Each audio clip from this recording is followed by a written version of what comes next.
All right, welcome back, guys. JE Live once again. But I am joined here by a friend of mine, our platinum member, the man, the myth, the legend, Ram fan Ashton. How we doing? How is everything?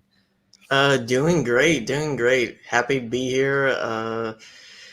Man, Jake, it's been a wild off season. I'm looking forward to talking a little bit about it. Love the You've been on here Rams, and before because we talked I have. MCU. We did if you guys watched the MCU roundtable, we had Ashton on during that. I mean, that was fun. I don't know how we did that. That was a lot.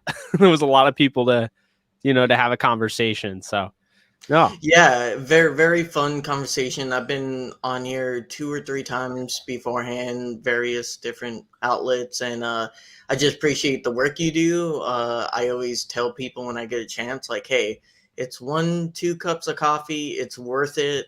I follow a lot of big YouTubers and stuff. A lot of YouTubers I love, but you're smaller, you're fighting, you're scrapping for every amount of content, you're working hard, and that's why I subscribe to you, and I'm also a member.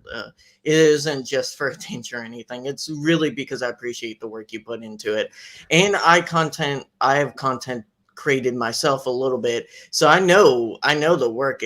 It's a lot of hard work, and people don't appreciate it. It's like a 5-minute video will take 30, 40, 50 minutes I mean, on my of just old computer, I just preparation. Yeah, of editing. It's a lot of stuff. So definitely give Jake not just a follow, but join as a member, even if it's $1. Every little bit helps. So see, I'm sounding like a sponsor now. Well, no, Ashton, I appreciate you so much. We've been friends on Twitter since, I don't know how long. It's been a minute, but I think we've developed a nice friendship through it. And then, you kind of followed through with, following me on here and, doing a live stream. I thought when I first started doing the live streams, you and I were doing, just the audio recording. I was playing around with that. Now that worked out for some things and didn't work out for other things. So I did get that to start working again, although I'll have to ramp that up, maybe during the season. But this is awesome. So you're, you already know the drill, man. This is you're running the show. I appreciate you. Becoming a platinum member is a huge thing.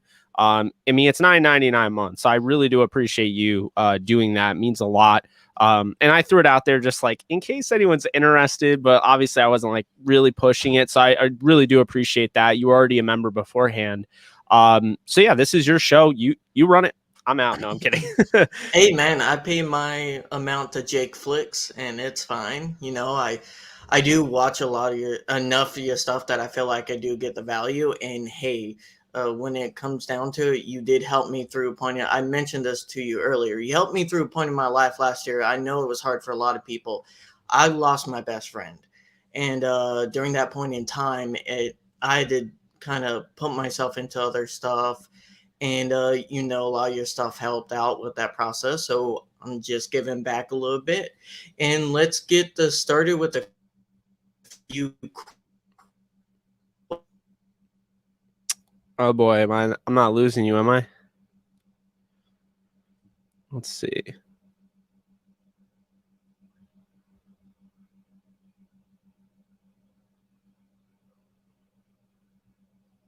All right, guys, I might have lost Ashton. I'm going to try to get him back, obviously, because he's running the show as my co-host for JE Live. So I'm going to try to get him back. Let's see. Okay, there you are. All right. Back? Yeah. Okay. So right before you said anything, it cut out, just so you know. Okay. So I don't remember exactly where it cut off, but I'll go ahead and ask the first question, get this train on the road. What's the most Rams thing to happen this preseason? The most Rams thing to happen this preseason. Oh, that's a good question. I think the most Rams thing to happen this preseason we're talking about an organization that just had one of the best offensive players we've seen in a long time in Todd Gurley. I think the most Rams thing to happen this offseason was Cam Akers' injury, because to go from Todd Gurley, who was I mean, he was the MVP. He got screwed over by Tom Brady. We won't get too much into that, but he was. The most dominant non-quarterback and Aaron Donald in the league. To go from that and have all of those, successful, those successful plays and just the carries that he had, the snaps he had, the receptions he had, to then go into Cam Akers, where you're like, oh, okay, Cam Akers is shown a little bit of what he can do. Had the 171-yard performance against New England on prime time, which then really opened up the door for everyone to finally get a chance to see him. And then you saw him really emerge in, the postseason. For him to tear his Achilles was the most Rams thing of the offseason. It was like, are you kidding me? They just, you go through watching Todd Gurley and all the magnificent moments with him, and then he tears his ACL, and then it honestly like pisses me off. So yeah, I would say that. And I love Henderson. And I like Henderson more than Akers as far as a player, like favorite player, right? I think Akers is a little bit better, but I think Hendo is going to be in for a huge year. I just hate that it's at the expense of Cam Akers. Yeah, I'll definitely agree with the fact that I feel like Henderson is a little bit more specialized with his role, where I believe Cam Akers has the full package. He can do everything to good to great. Not to mention he's built a little bit better for the NFL than Henderson is, and you've seen that with like durability issues with Henderson.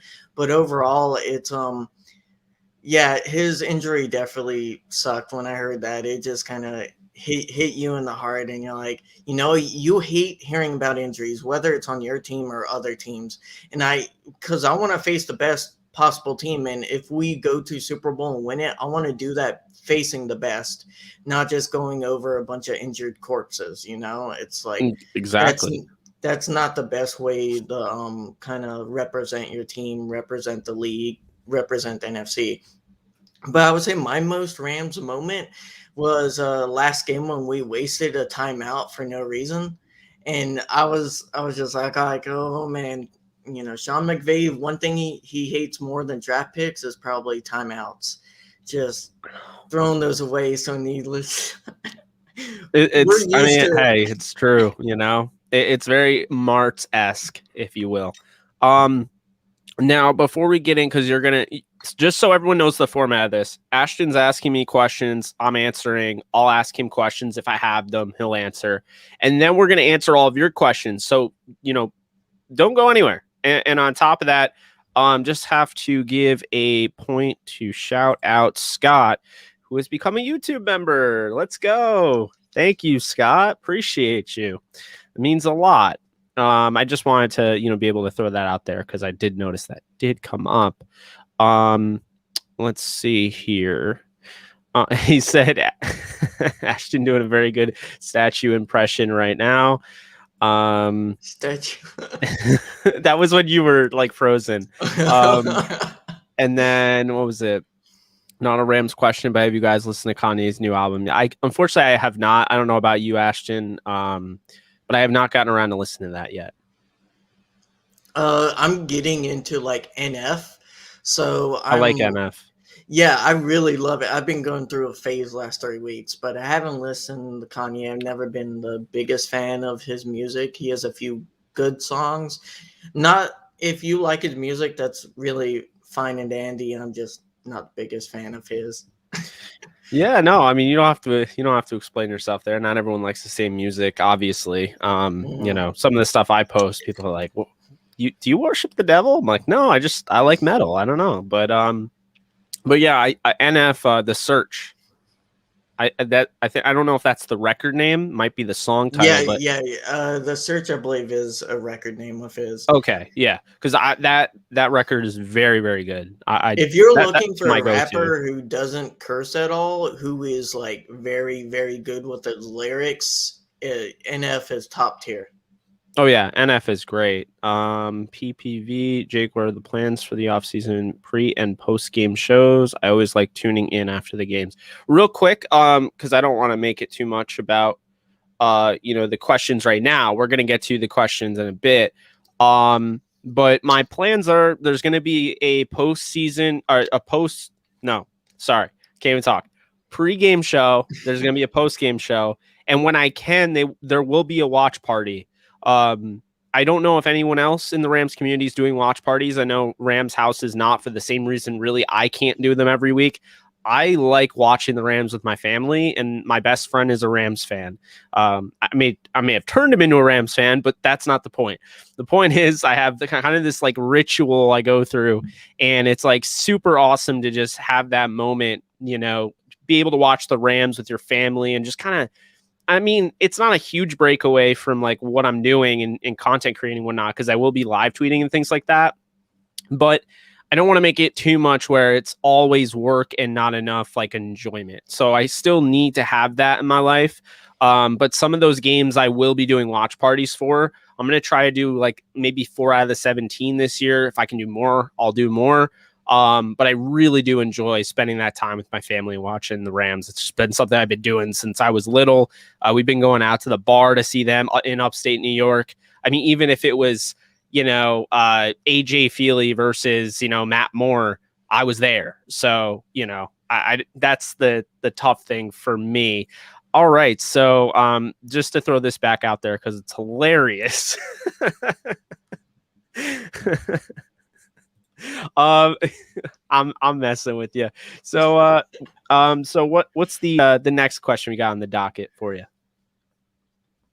Okay, next question is biggest surprise to you this preseason? Biggest surprise to me this preseason, I was surprised that Tutu Atwell was used so much. I mean, he really, I thought, you know, he's a lock to be the number 5 receiver, but I was surprised to see him be, I think he led the entire preseason, all receivers in preseason with targets, at least. I think catches as well. He had 18. So, you know, it's like he was used a ton, and that's saying a lot because the first game he only had 2 catches, and then the last 2 games, man, he was. And I talked about it yesterday with, you know, Bryce coming on the show, Bryce Perkins, and he said, you know, Tutu, while he is, you know, smaller, he's shorter, whatever, he's got long arms, and I think that's a lot of the reason is that, and that why the Rams liked him so much. That wingspan allows him to go up and quote unquote moss somebody because he's got the hops for it. And you saw, I know you saw it. Eric dropped it on YouTube. Or no, he dropped it on Twitter. I put I gave him credit for it, but I put a YouTube short together about it. And it was Tutu Atwell going up and like plucking the ball out of the air at SoFi during one of the scrimmages. I think like all the fans were at, and he looked like Moss doing it. So I mean, it's a testament to, you know, that obviously his ability to go up and high point the football, but made possible because of that wingspan. So I would say, to answer your question, Tutu Atwell's involvement, I understand you're going to give him reps, but to be the 5th receiver and getting all of those reps, and not like, I mean, he played the whole second game and the third game. That was definitely surprising. Yeah, Tutu's usage is definitely something that a lot of people didn't see coming. I kind of thought they were going to go that route because he kind of lacked some preseason just by the nature of his early just hiatus from being on the COVID list. I think that probably caused them to need to see a little bit more than just because didn't he miss the first scrimmage against the other team? Or was he playing in all of those? You know, the COVID stuff. That's a good point that no one's made. Is that he did miss that time during, you know, his COVID. You know, he was placed on the COVID list, and so maybe that was kind of their way of trying to catch him up. Interesting. I haven't heard that, and that makes a lot of sense. Yeah, so that's my point of view when it comes to Tutu's usage. I would say my biggest shock of the preseason is just by how even more conservative than normal. At least to me, it felt like from previous very preseasons in conservative, 2019, 2018, we were resting second stringers. Like you made a good point. Like Dante Dion didn't even really see the field. That's weird, even for the Rams. Greg Gaines did not see the field at all. Greg Gaines. I don't even think even if John Wolford was fully healthy, I don't think he would have saw the field at all. So that's very weird. Even for Sean McVay, I'm interested. I think that tells us they really like our roster. They really do. They think we're stacked on our roster, and we're ready to go into the season with only a few changes needed. I feel they kind got of to bad cut for like Bobby 24 guys, Evans but yeah. going from starter to on the bubble. That's a rough week in the office, or rough month at the office. It really is, because when was that pre roster? They named it very weird, preemptive roster or something, where he was listed. You mean when he was At the end of, starting? yeah, when he was starting, like at the end of last month, it was Oh, like the preemptive unofficial roster. depth chart. Yeah, the unofficial depth chart. That was like very weirdly worded, and then they were like 2 days later they revised the unofficial depth chart. I'm like, why do they even have this thing out? Like, I don't know, and it's weird because from what I was told is that that's not even a coach's depth chart. That's entirely a PR thing. The coaches don't even put it together. It's like someone in the PR department puts it together. But Christian Cooper says, Kupp returning punts. Christian says, "Sup, Ashton. Glad to have you on. Go Rams." Thank you, Christian. L Pineapple says, "Yo, what's up?" No, I love the community on here, and I love Rams Twitter. I see a lot of Rams Twitter from here. I know someone made a Canada Dry reference. Like, hey, I'm from those days. I'm from when the stream was like 10 people, and we were just like hatching it up and having fun, and trying to do that here. Give you guys some absolutely decent the Canada quality Dry content. though. Canada Now Dry. we're rocking. Oh, come on, zoom in. There we go. Oh yeah. Hey, talking about like game day rituals, mine is to sit down with my wife on our big living room TV with chips and salsa and a ginger ale. There you Nothing go. better in my life. Is it Unless if Canada it's Dry?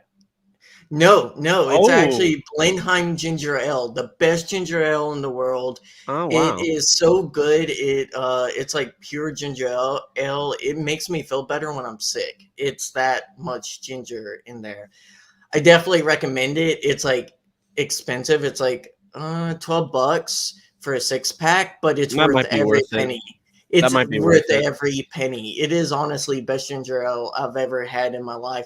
But I'll drink one of those, eat some chips and salsa, and it's a lot of fun. Unless if it's the Bills game where like the first half I want to just That was crawl so up in my painful. Yeah, talking about game day, I'm like thinking, I'm like, you don't want to watch a live stream with me during the Bills game. I was angry. I was very angry during that whole game, or the first half. And then like when we were coming back, I was just like, this is too good to be true. The Rams never pulled this off. And then of course, the pass interference happens. And I'm like, that's a typical Rams way to end the comeback. I know, like they got so lucky that Terrell Burgess fell down on a 3rd and long, and then they had him stopped. That flag came in way late. They should have negated that. That was way late. And on top of it, it was PI on Gabe Davis. I mean, if you really think about it, he's blocking downfield on Darius Williams. Williams is trying to make a play, and Gabe Davis is just going forward blocking. That would be offensive PI by the definition. So, a lot of times refs are very hesitant to pull that flag, especially in that type of situation with the game online. They don't typically do stuff like that. You wouldn't have wanted to watch me during the Buccaneers game.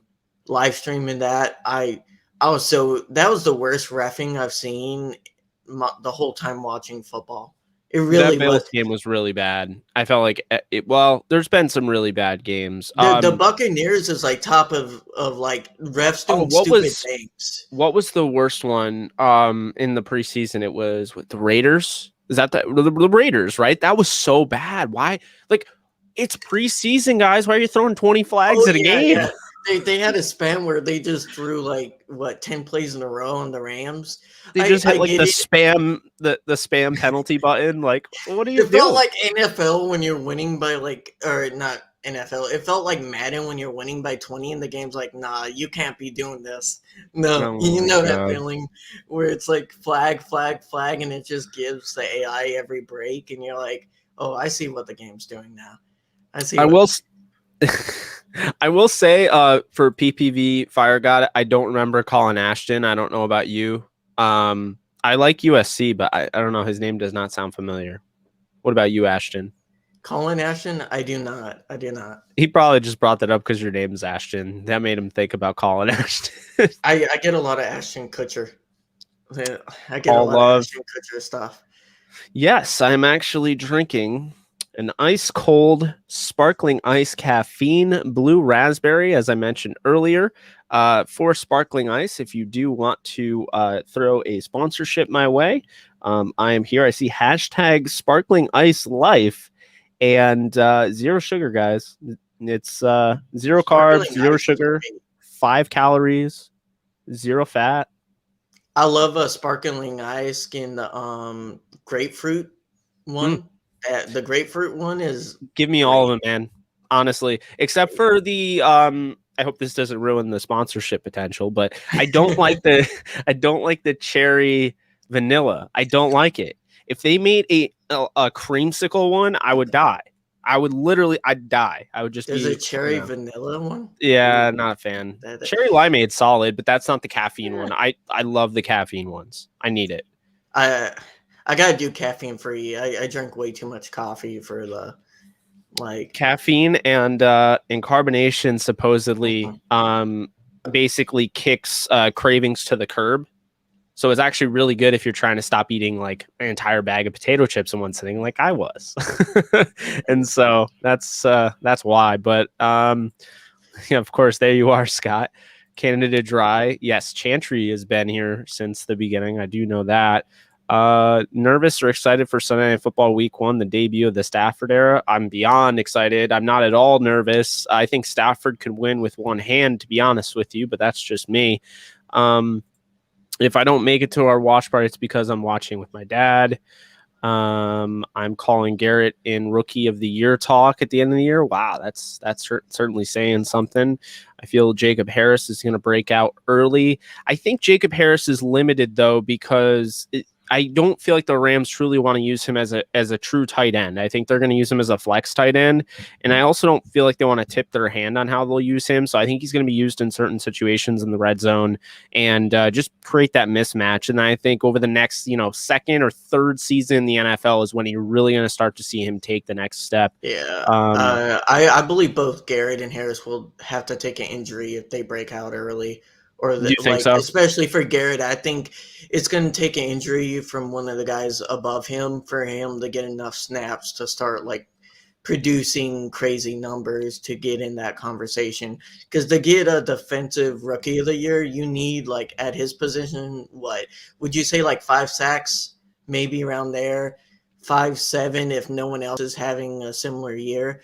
So you're talking about numbers that takes a good amount of snaps to get to, unless if he's just crazy good and we found the gem. I mean, it's always possible, but I mean, I think Garrett could end up like kind of replacing Obanat Okoronkwo in that rotation. I mentioned that in the newest video. As far as Harris, again, it's just different. He's going to be used differently. Bryson Hopkins is more of the true tight end, the inline tight end. So it really just depends. We'll see how they use him. I mean, Stafford, I always bring up that one play, deep down the field, seam buster route against the Titans. I feel like people are tired of me like recollecting all of these plays, but like when you watch Stafford film as much as I did when they got him, because I was just a kid in a candy store, loved this guy for like 10 years. I just basically started like memorizing these plays. And there's this one where they're going up against the Titans. And it's like 3rd and long, and you got like 4th string tight end Miles Bryant who's running over the top. And then, he basically has to, that speed, he has to win. You're busting the seam, so to speak. And Stafford just puts it right on the money. And it kind of spoke to my point of what I've been saying all year is that, when people are like, go out and get Julio Jones, I'm like, Stafford doesn't need anyone. Stafford was throwing rockets to Danny Amendola in triple coverage and enjoying it. Like that's the thing. And a big thing here with Stafford, at the end of the day, Stafford's really never had receivers that created monster separation besides Calvin Johnson. As great as we want to talk about Marvin Jones being, as great as we want to talk about Golden Tate being, and Kenny Golladay, when did those guys create like yard after yard of separation like Calvin? They didn't. So he really had to get the ball on the money. Yeah, exactly. So, I feel like they don't make this type of pick if Jared Goff is still there. They don't go for a tight end that's like very rudimentary. They absolutely would not have. Very ball clay. Like they would go for a route runner that he can throw a slant to 5 yards down the field. They don't go for someone who is more of a red zone weapon. I agree with you. I feel like he has a lot of potential. He's a little rough with his hands because I felt like he got in good positions. Perkins was throwing good balls, not great balls. Yeah, of course. But like the last game against the Broncos, he should have had a touchdown and he dropped it. And it was one of those. They kept on throwing the same fade, and it was annoying me because I get it's basic, but they kept on throwing the same fade to him, and it only worked once. I'm like, stop throwing the fades. Give him something else to work with and bite on and chew, like a slant or something across the middle, like. But I guess they're trying to train him up on catching stuff like that, and it gave us a lot of good film on him. And he has the potential. He's always there to make the play. It's just his hands are a little rough. He was a soccer player, still getting the hands down. But man, I think we get a gem if he can develop and he gets the more IQ part of the game down. Oh, absolutely. I mean, I think they're okay. They're going to take those. Those punches as they come, so to speak, the growing pains. And I thought this was a good point by Oscar down here. I think they were testing Tutu's durability. Now, I've heard this before. Do you believe that? Because I feel like that is an interesting way. It's almost like, hey, let's see how many times you can get stabbed before you cry. Like, you know what I mean? It's like, that's kind of, it's kind of a morbid point, but it also makes sense. And I wouldn't be surprised if that was the case. But it also just seems so weird to do that. Be like, you're a second round pick, but we don't trust you. So you make sure that. I don't think it's as much of a durability issue because it's just one of those things. The Rams don't like putting their players in risky positions health wise for no reason. They do it for a purpose, right? And they've shown like they weren't putting out Terrell Lewis just to see if he was going to be durable this year. They were starting to put him out to see if he could still play and still get good snaps. Get good snaps. And that's the thing I think they were doing with Tutu, was seeing how he was working in live reps. And, I think taking those hits is part of being in the NFL. And I think they kind of knew drafting him that he had a high injury risk, but they're not going to test that by just getting him slammed in front of people until like Perkins, hey, throw this ball really recklessly in front of a DB so he gets slammed. Yeah. I don't think they were doing. I'm not saying that's what you were saying, but in general, I just don't think that's the tactic they were going with Tutu. I think they were just seeing what he could do on his breaks, on his routes, how far he has developed since the beginning of training camp. Yeah, no, I it's funny if they were actually doing it. It just sounds funny. Like, hey, Perkins, can you wait until like the last absolute second so Tutu gets absolutely like smashed in the next week? Thank you. Perkins did that a few times very badly, like, and that comes with experience with QBs in the NFL, of course, of knowing like, hey, there's a DB coming that route, you throw it low, that way they don't get like high blocked or just like completely head ripped off. It's one of those tough things, but I think that also comes, with speed of the game and, his first ever preseason. Yeah, I agree. I mean, I think, really when you look at Perkins between yards, it's 0 to 9. I think he had a 64 completion percentage 64% completion percentage. And then when it was 10 to 19, it shot up past 70. So I think he got really comfortable when he just let it rip. I think there were times, though, where they didn't want him or he didn't want to test the deep ball. And I know he's got an arm. And I mean, I kept saying this. People are like, noodle arm, noodle arm, noodle arm. He overthrew guys. So clearly he has the arm strength. That's not the issue. He needs a little bit more touch underneath it. Yes. Plus, I think they had a touchdown. They took Tutu off of the field just for a play, or they either took him off the field or he was on the other side of the field. I think I know the play you're talking about. You know what I'm talking about.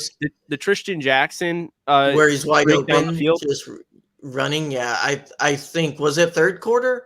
Well, I think it was like, it was the most recent game, and it's not necessarily that he was wide open. It's that I think Tutu Atwell's speed in that situation, he's gone. Because I thought Tristan beat him by a step, and it was, he was overthrown, right? But Tutu in that moment, I was like, he would have just run underneath that. You know what I mean? Like it was kind of weird to see them do that with Tristan Jackson. Not saying, it should be weird. I mean, this is somebody at Syracuse made, a name for himself as a deep ball receiver, a guy that could go up and get it. I mean, originally with Michigan State, he transferred to Syracuse. He showed that ability, the deep, the big play ability. I see a lot of, Josh Reynolds in his game. I think he's very, solid all around. And then our guy Holden over here said that's Austin Ashton.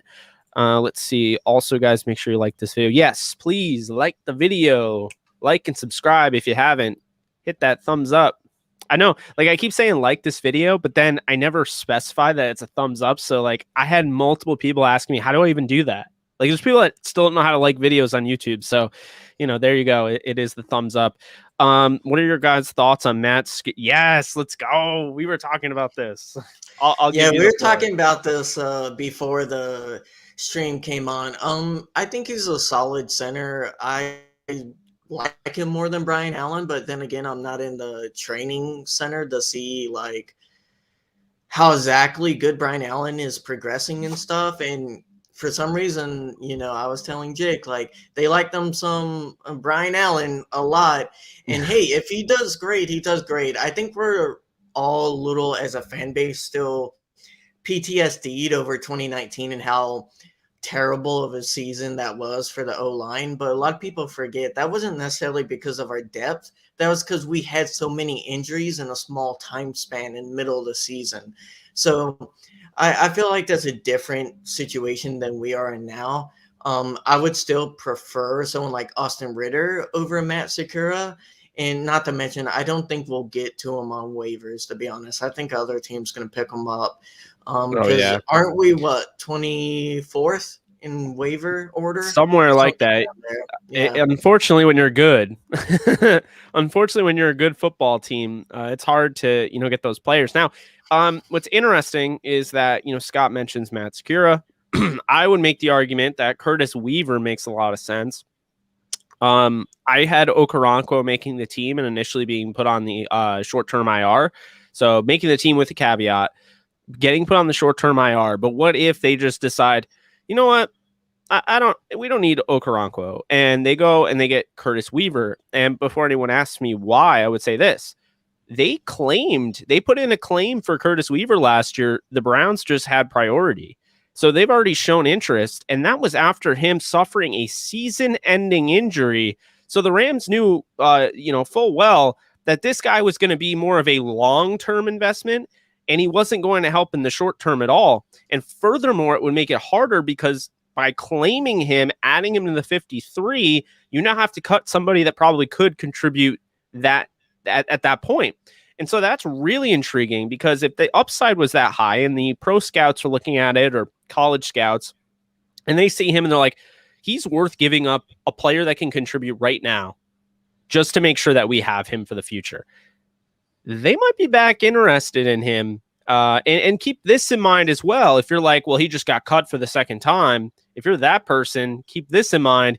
He got cut from the Browns. They have a lot of talent there. That is hard to make that roster. That talent on paper, the Browns have the best defense in the league right now. On paper. But paper, obviously, you can be a paper tiger, but you got to prove that you're actually a tiger. And 2019 Browns. Yeah, we will see, but I remember in 2019 when everyone was already crowning them as Super Bowl favorites, and I think they went 8-9 or something. Something like that. 7-9, 6-10. Sorry. The 17 game season is messing up my memory. Yeah, I know. Now you've gotten used to the 17 game season. It throws off your 16 game. Yeah, I hear you. NFL just killing me with the changing scheme. But yeah, the Browns have a great O-line depth. They have probably I won't say the overall best offensive line, but I'll say they have the most well-rounded offensive line.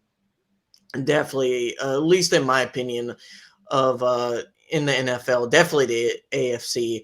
It's just one that you look at their guards are great. They have a solid tackle, solid center. I mean, we even got one of our starting O linemen from them, and he was just like a bargain bin. Like, oh yeah, take him. Like, we don't want him. So the Browns are their GM has turned around that organization. So people need to rethink how they look at that organization and how they've been drafting. Yeah, no, I agree. Do you have an answer to this? Oh, what? Bundaberg ginger ale? I haven't seen one. I live in Virginia now, so Blenheim is found mostly in South Carolina and North Carolina, where I used to live. So no, I haven't seen that ginger ale, but I am a ginger ale connoisseur, so I'll look out for that one. You got to put that in your bio now on Twitter. Yeah, I will. Ginger ale connoisseur. Ginger ale is amazing. Oh my god. Oh boy. All right. You good? I'm glad I wasn't drinking, man. That would have just. Oh man. Oh, I almost, cousin. All right. About that.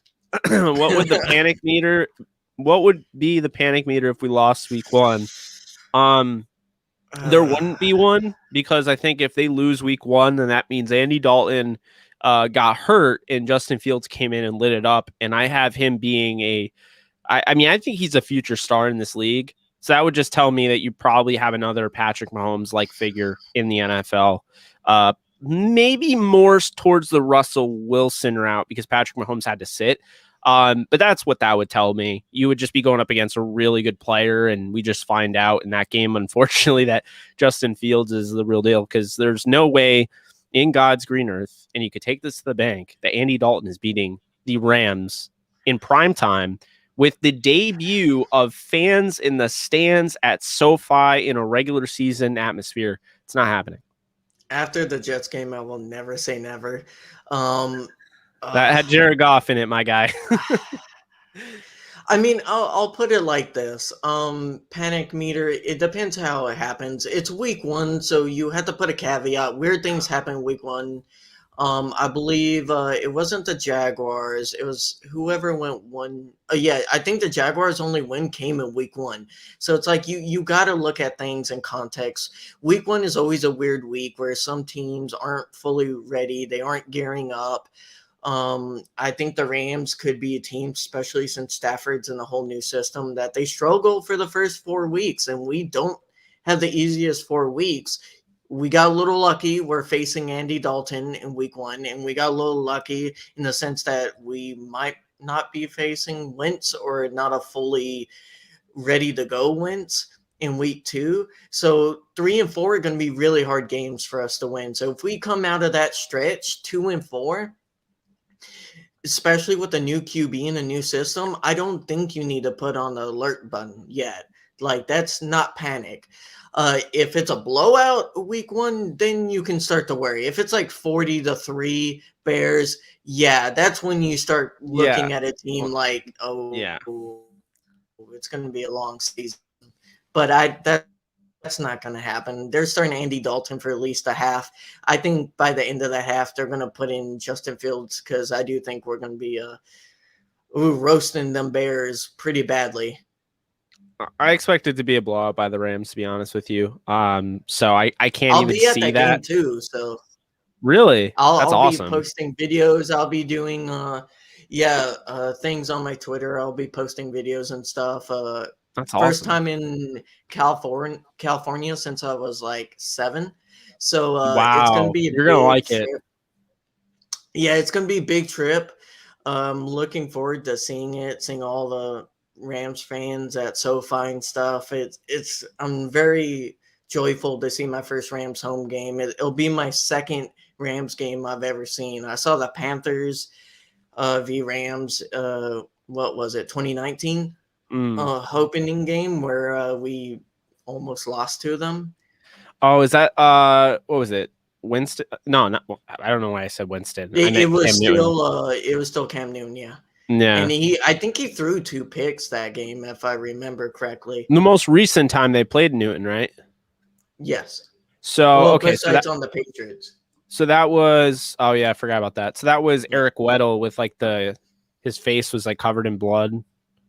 Yeah, I didn't see that. I only saw that in the replay. I was in the nosebleeds, and I remember thinking Todd Gurley scored, but it was Malcolm Brown, because like it's hard to see the player numbers sometimes. It's funny.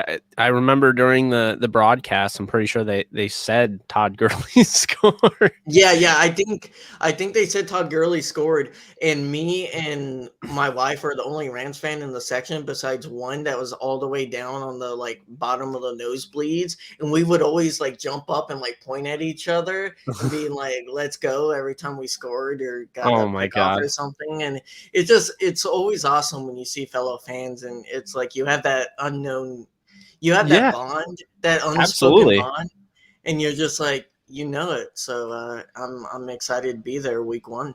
It's really cool because I have experience going to, I went to the Patriots game against the Rams back when you had Mark Bulger versus Matt Castle. And I remember Donnie Avery. I was in the standing room only with my father. Donnie Avery caught a touchdown. It was like a 60-yard bomb from Bulger. They should have won that game. But anyway, it was a lot of fun to see that, but I didn't see like any Rams fans there. So I've been in that type of environment. And then I was also in another where I saw, the game against the Bills. I want to say in 2012, 2013, 2014. I don't even remember. But Sam Bradford led a comeback, and it was huge because the Rams were still in the playoff picture. It was very, very slim, but they were in the playoff picture, and things really went their way that Sunday. So like everyone that needed to lose lost, and so they really needed to win, otherwise they would be eliminated. And they came back in the Brandon Gibson touchdown against the Bills in Buffalo. I was at that game. That was the coldest day of my life. We'll never forget that. But again, kind of the same thing. I mean, there were some Rams fans, I think, near us. We were in like a Rams section type, so to speak, like way in the nosebleeds. And then I have experience, being at, the Giants game in 2017, the Jets game in 2016. I was at, actually, that was the game right before Goff made his debut against the Dolphins. And that game, there were some Rams fans, but not that I can really recall. It was the Giants game where I was like, okay, there are Rams fans here. And even before that same year, I saw the Rams against, at the time, the Washington Redskins, when Jay Gruden was there. And that was huge because Sean McVay was going against his old team, and they had just won 44-6. And man, that was cool. I mean, it sucked that they lost, but it was so cool. I saw the Todd Gurley. I was near the end zone where Todd Gurley did the notorious, dive, or rather he hurdled the defender and then like reached for the pylon and got the pylon. That was really cool. And then during that time, I met a bunch of great Rams fans. RWO really, they found me, and I was just passing out business cards for Downtown Rams. And I mean, that kind of helped the brand grow a little bit. And then when I got there again, when they played against the Packers in 2018, I think people really started to like recognize me. I think some recognized me at the Giants game, including Joe Marciano, who was on Twitter. So we had a couple of those meetups, but it definitely hit in the Saints game in 2019. 2019, because they started. That was the one where Drew Brees hurt his thumb, and that game. It's just such a different experience because I've had the experiences of being with my father in a standing room only setting where it's just Patriots fans everywhere, and I've never seen one Rams fan, to then I'm at, the Rams Saints game where, you know, you had everybody there from like Rams Twitter, and it was like really cool. So I've seen both experiences. You obviously prefer ones where you can be around the group of fans that you want to be around. So it's yeah, I mean, I'm excited to go. I'm going to Rams Giants this year. I don't know if you're going to that game by chance, but that should be a lot of fun. Going to meet up with a lot of you guys that are watching right now, and a lot of people on Twitter that aren't watching right now.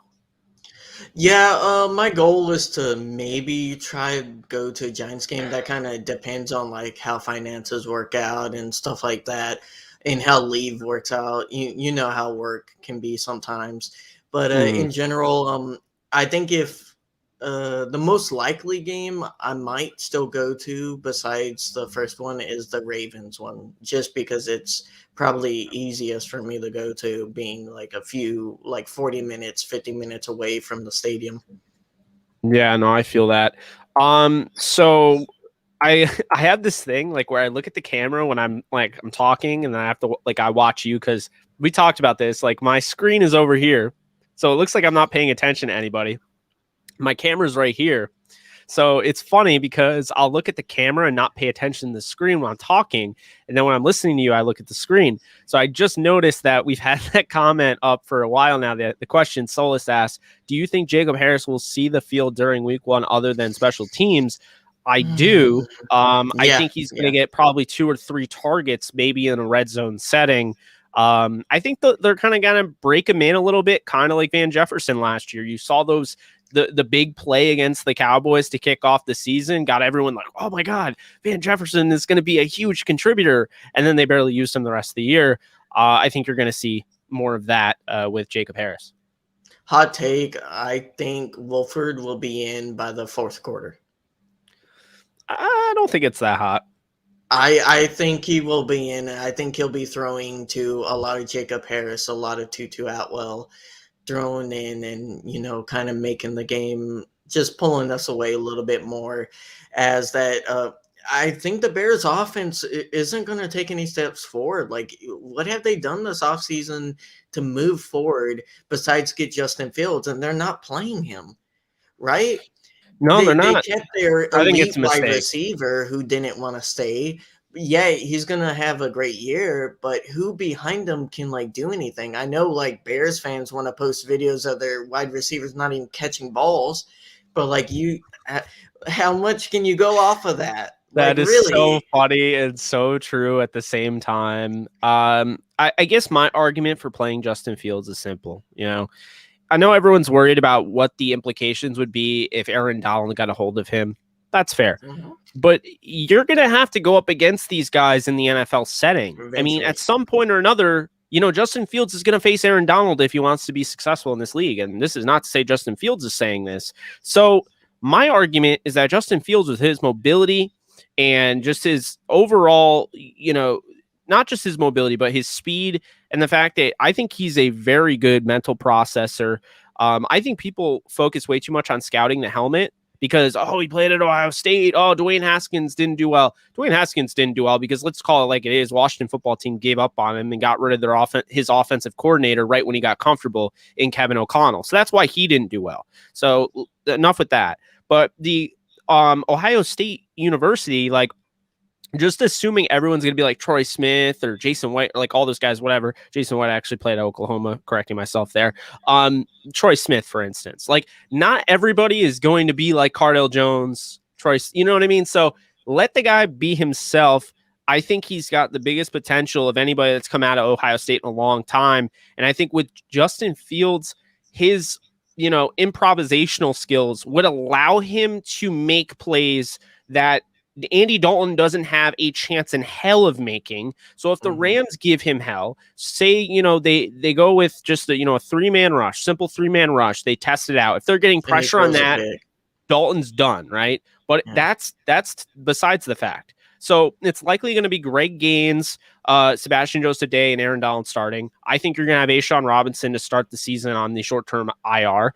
So for that, then you have your outside linebackers and Leonard Floyd and Justin Hollins. And this is where it gets interesting, because say, you know, you have Traven Howard, you have Kenny Young, you have Troy Reader. Troy Reader had 3 sacks last year in the Washington game when they blitzed him. So if they want to use him, it was a weird game, but it was a good game. And the way they used Troy Reader showed that they actually knew what they were doing. It was a very methodical approach to use your inside linebacker. Blitzing him gave Alex Smith no chance. Be the same thing with Andy Dalton. So if they get pressure on a 3-man rush, that's scary. But when you start, mixing in the blitzes that, Raheem Morris can do because he has these guys, Andy Dalton doesn't have a chance in hell. Justin Fields, however, can turn that, like we saw with Perkins in preseason. He can turn that where you get just a great play, right? You collapse the pocket, and he could turn that into, a 20-yard scamper or even a touchdown. And so that's the thing, and that's why you want mobility and you want guys that can make,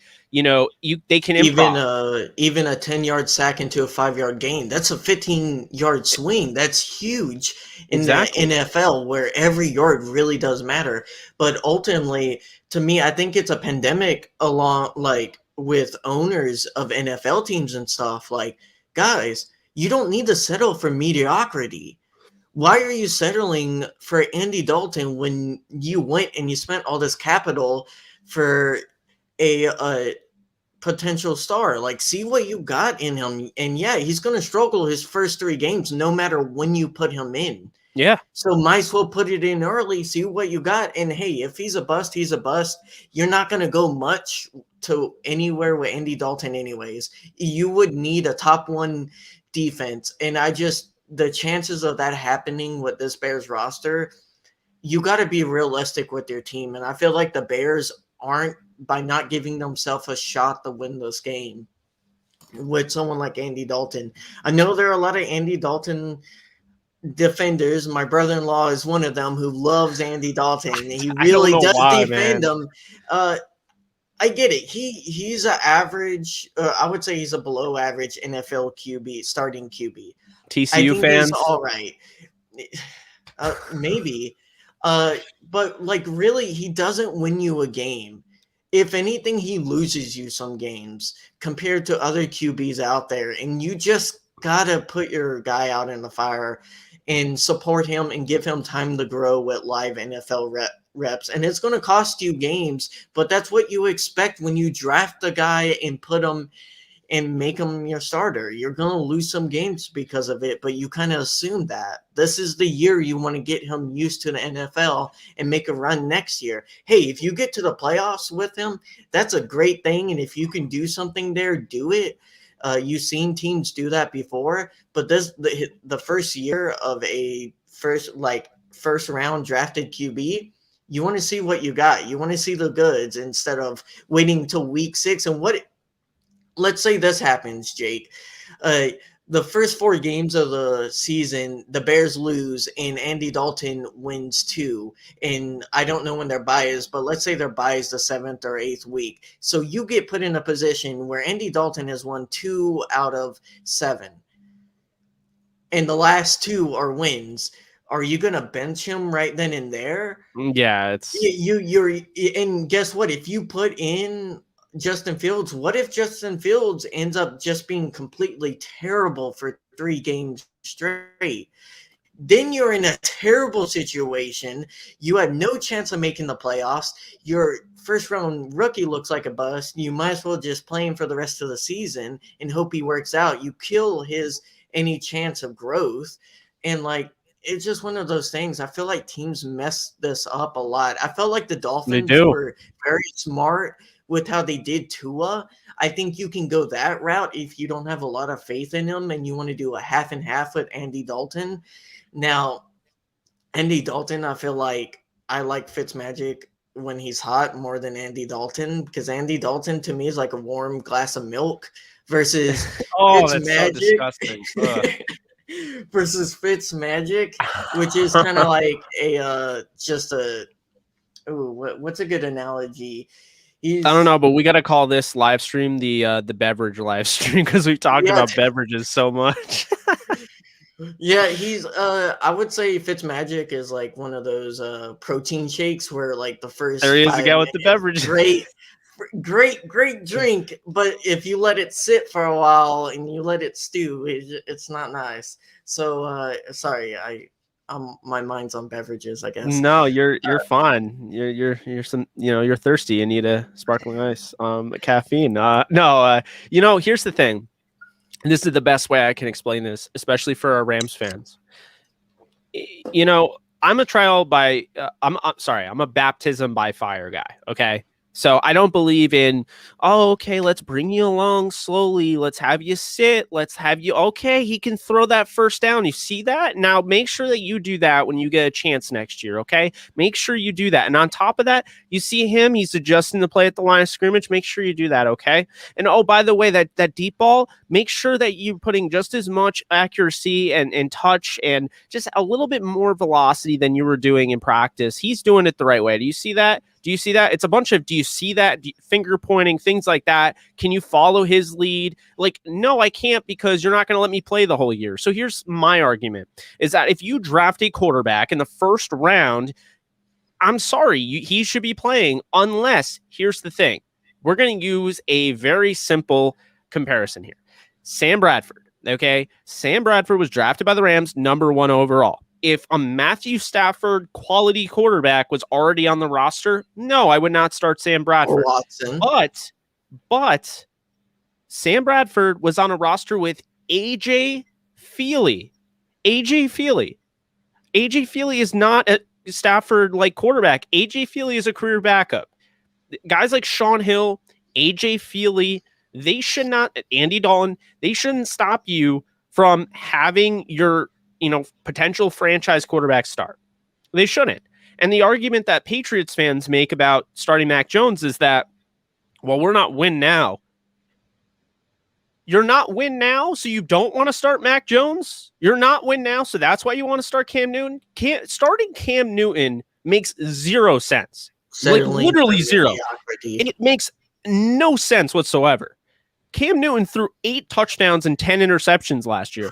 If some of the guys in the league got the excuses that Cam Newton gets, it'd be unbelievable. I mean, just think about this. Gardner Minshew is on a pace for a 6th-round pick that's better than Tom Brady and Mark Bulger statistically.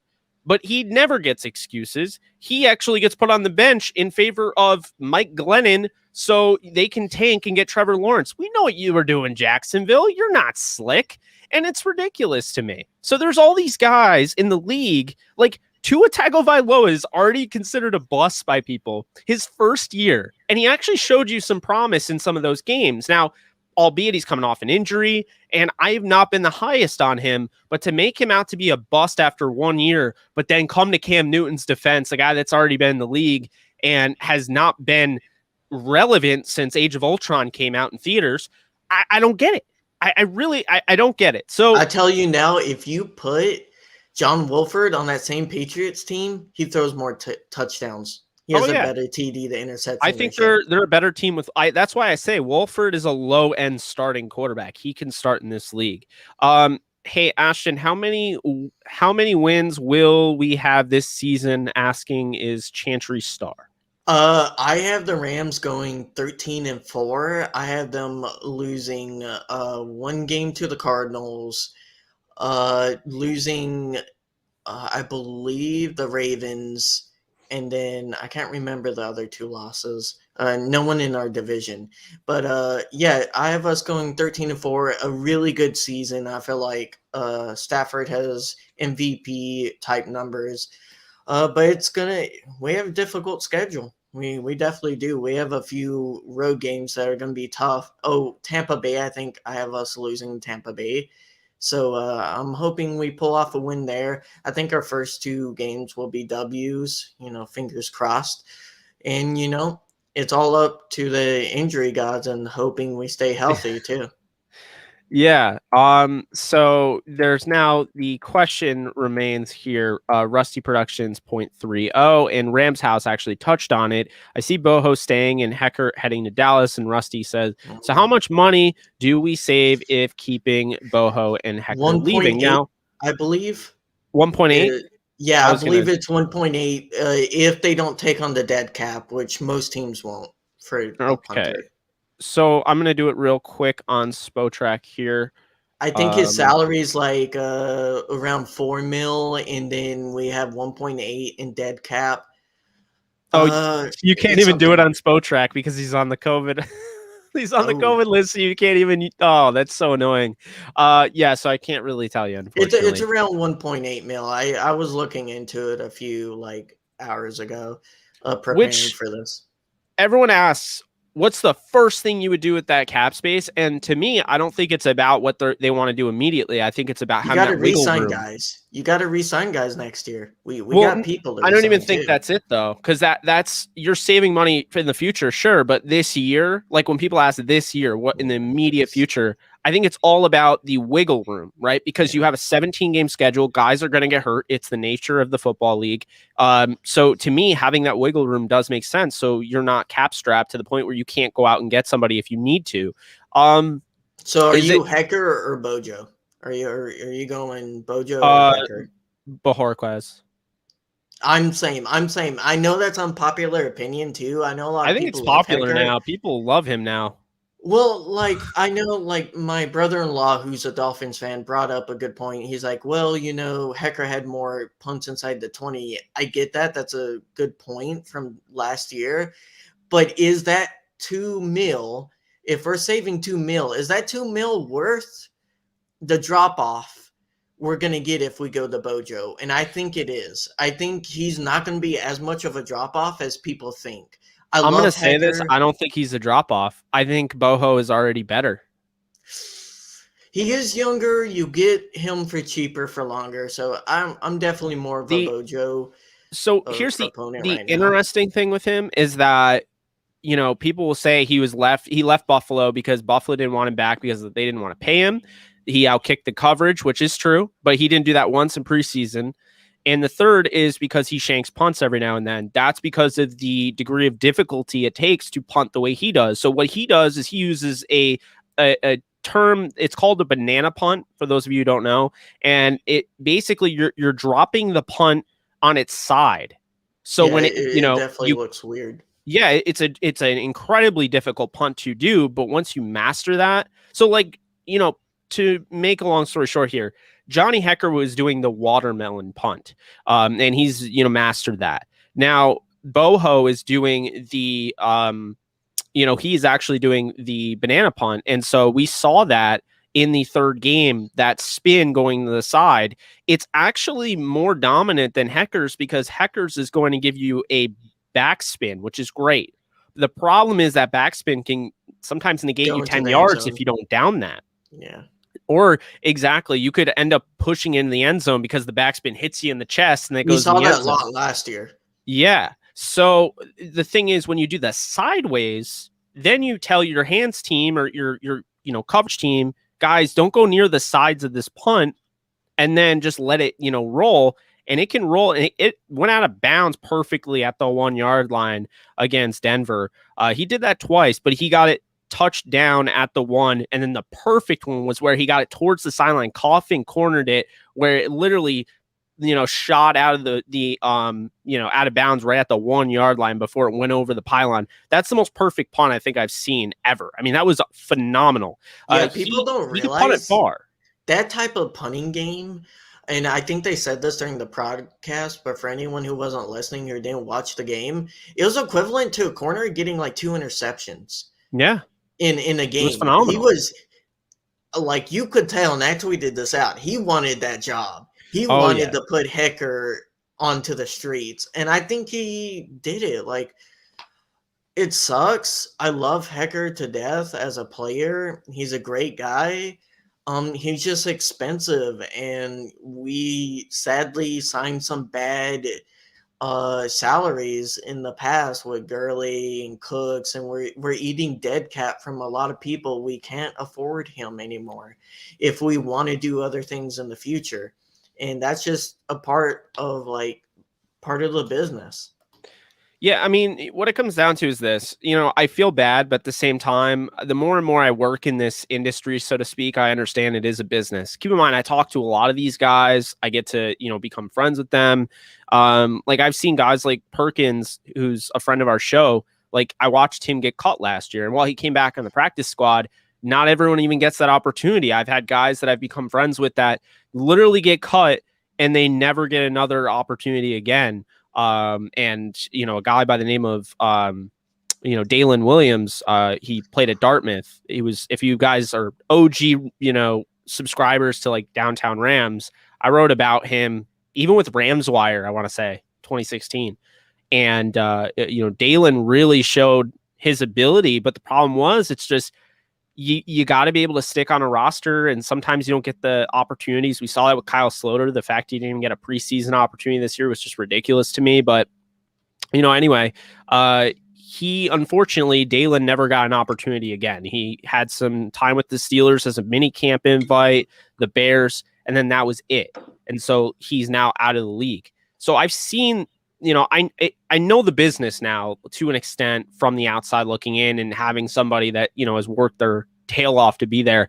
It's just so upsetting to see that. So, obviously you hope for the good, and, you kind of expect the worst in a sense, but with Hecker, he's had a phenomenal career. He's still the best punter I've ever seen. And let's call it like it is, guys. Isaac Bruce, Torrey Holt did not play for the Rams their entire career. Jerry Rice didn't play for the 49ers his entire career. Not everybody is Jackie Slater and Jack Youngblood. That is a very rare thing. For every one of those guys, you have 1,000, 2,000, 3,000 players that aren't those guys that play the full, Kobe Bryant playing his entire career with the Lakers. It's that deal. It just is very uncommon in sports to play your entire career with a team, especially in this day and age, because back in the day, there wasn't a salary cap there. Like the salary cap era changed everything. Like, the reason the 49ers were so good, teams like that were so good, is there wasn't a salary cap. So they were able to get whoever they wanted. Now you can't. And now you can't keep whoever you want. So they have to make a tough decision. And furthermore, I'll say this, it's nothing against Hecker, but I've already went through this. I watched Todd Gurley. I watched Jared Goff. I watched Robert Quinn. I watched Chris Long. I watched James Laurinaitis. Like, I felt like I was getting stabbed in the gut watching those guys go. That was my childhood, so to speak, watching those guys play and then having them all just get shipped off. So Hecker, it's like, it sucks, but I'm so used to it at this point. Like, even Greg Zuerlein, they didn't bring back. So, and there's only one player on that's this one thing roster. I will say. I think one that won't get cut. This guy. Well, that means there would be two remaining St. Louis Rams, Rob Havenstein and Aaron Donald. And, to me, I mean, it's upsetting, of course, but at the same time, that's what happens as time goes on. Now, I do want to say I want Aaron Donald to retire a Ram. At this point, nothing will shock me. I feel like everybody, like when people say untouchable and all that, I don't think anybody's untouchable, because you can make any offer, and if the offer's big enough and the other person accepts it, guess what? They're not untouchable. So, it would be tough, but I could see anything. And I'm not saying that they would trade him now, but I'm saying down the line, if Hecker can go, if Todd Gurley can go, if all these guys. I mean, just think about that. Really, no one is untouchable. I mean, we watched Tom Brady leave the Patriots after all those years, and he went to the Tampa Bay Buccaneers. Nobody's untouchable. Nobody.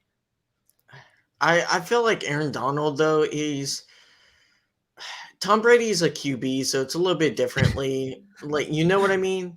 Right? No, at least in my point of view, Aaron Donald, unless if he gets hurt or something like that, and the Rams want to trade away because he's gotten hurt multiple seasons in a row or something weird, like, I could see that being a possibility. But if he's producing, which I fully believe he will produce his entire career until he hangs up his cleats, I don't think the Rams move on from him as long as he stays reasonable in contracts, right? That's another thing too, is what is the player asking for? And, that we don't know the future, but I do really think the Rams will keep Aaron Donald around for a pretty long time, if not his whole career. He's the one person who could really do it, because I think he's going to have that type of career where he doesn't just suddenly fall off. No, I mean, I agree with you, and I love him, so I hope he remains a Ram. I'm prepared for anything at this point, having covered the Don't Rams put now that. since 2016. Don't put the. Um, Don't put that evil on me, Ricky Bobby. Don't put that evil on me. I don't want to think about that. I'll cry the day Aaron Donald leaves the team. I will. I hear you there. Man tears. I'll cry like grown man tears. So, That's. So I see all you guys. We're gonna have to catch up on this because we got a lot here. So let's Let's knock see them if out. we can. Yeah. Do you see Terrell? Do you see Terrell Lewis's knee holding up Brian Martinez's ass? I don't, but I hope it does. I loved that pick. I really do, and I think he has all the potential in the world, but he's not going to stay healthy. I think it's you give him 2 years, and then after that, you gotta just call it what it is. He's not a healthy enough player. Yeah, I'm hoping this year like he can stay healthy and give him. But honestly, comparison wise, I'm expecting a Carl Lawson type of career where you have that big breakout season, everyone gets really excited for you, and then Carl Lawson just got another injury, and now he's going to be out for the year. So I'm hoping that's not the case, but I am kind of expecting that. Bundaberg, ginger ale, and rum is made up the road where I live in. Oh, that's wow. I think it's so cool that he's from Australia. I want to go to Australia. I've been to a lot of Europe, but not Australia yet. So. Yeah. Panic meter on Rams Twitter would be out of 10. You're absolutely right. Oh, Rams Twitter freaks out about anything that happens. If we miss a kick within the first half, if we miss in the first half of Bears game, Jake, I guarantee you Rams Twitter will be on fire, melting down about our special teams. Oh, I need that brewed ginger ale. You're gonna have to send that my way, Nugget. Rams Twitter panic meter's at 100 right now, and nothing is even happening. Oh man. Yeah, it'll be at 100 if like Stafford has thrown 5 touchdowns, and they'll be like, "We can't believe it. It's not true. We're watching the wrong game. We're watching the old Lions game." He's just Photoshop. Do you follow him? That's Bushido Brown, I believe, on Twitter. Oh Bushido man, I follow Shot by Nolan. He's great. He is great. Oh my gosh. I went to the Broncos versus Rams game last weekend. The atmosphere was so electric. That's awesome. I am jealous. Bronte Harris cut. What do you guys think about that? I really liked his game, but I think last preseason game wasn't his best. May have played a factor. I'll be honest with you, Brandon. And then, obviously you're going to answer the same thing, or similar. You know what I mean? I don't think he ever was going to make the roster. I think he gave them something to think about, but I think that they pretty much had a wrap. I think they're keeping 4. I don't even think Dion's going to make it, unfortunately. Not the 52. Yeah, I think they're going to keep it, at 4. Rochelle was drafted, and so I think he'll stay. And, he has enormous upside. So I feel really good about him. Bronte Harris, I think, is a practice squad candidate. Yeah. I'm the same way. I didn't think he was going to make 52. Yeah. Well, the main reason why I think he's a practice squad candidate is because he was cut today. So now, let everybody kind of, go through their 53-man roster. If you cut him in the sheer madness of free agency, right? Then, the 53-man roster, he might have been claimed or whatever. This, cutting him before, and this is why I actually like this, because if you believe that he is a practice squad candidate, cutting him before there is just a bevy of waiver moves and whatnot, that's a good idea, because he can kind of get slid. It's the recency bias approach, right? That's why a lot of these guys that may be back, they're getting cut now. So, you're going to see that. The Rams only cut, I think, 6 today. But I do expect Bronte Harris to be back on the practice. I was very high on Bronte coming into this year. I didn't think he was going to make 52, but I definitely think he has a lot of ability and a lot of good instincts as a player. You saw that with his interception. What a great play. Not every cornerback can make that type of play on a ball. His problem is it tipped off his hand. Yeah. Where he's oh my God, I've never seen that in my life. Keelan Doss. I like the guy. I watched him at the Senior Bowl. Keelan Doss pushes off. I've never seen this in my entire life. A receiver push off, get the separation, have a chance to catch it, drop it, and then have someone pick it off. That is literally the worst thing that could ever come of that situation. The worst. I was going to say, though, he does happen to get cooked some. I feel like, at least when it comes to zone coverage, could use a lot of work. He tends to be like off zone, not where he's meant to be sometimes, and you see confusions with him and safeties sometimes. He also tested horribly, so that he doesn't have that. He can't use the trail technique because he doesn't have the recovery speed. So he really has to play. I know, and that's the problem. Yeah, but I think he's raw enough talent-wise. I feel like he should get a shot on the practice squad. I think he has some upside keeping him around, seeing if he can develop another year or so. Do you think Dante Dion makes the team?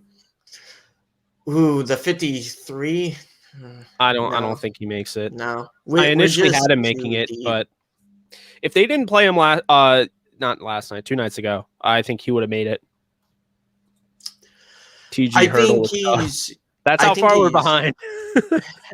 I definitely think for sure he is practice squad. I think he's guaranteed a practice squad slot if he doesn't. Yeah. Their O-line is terrible. Now I have no idea who he's talking about. I think the Bears. I don't know. Maybe their quarterback is terrible. I think he's talking about the Bears. And that's actually it's just funny. Like, no context. Their quarterback is terrible.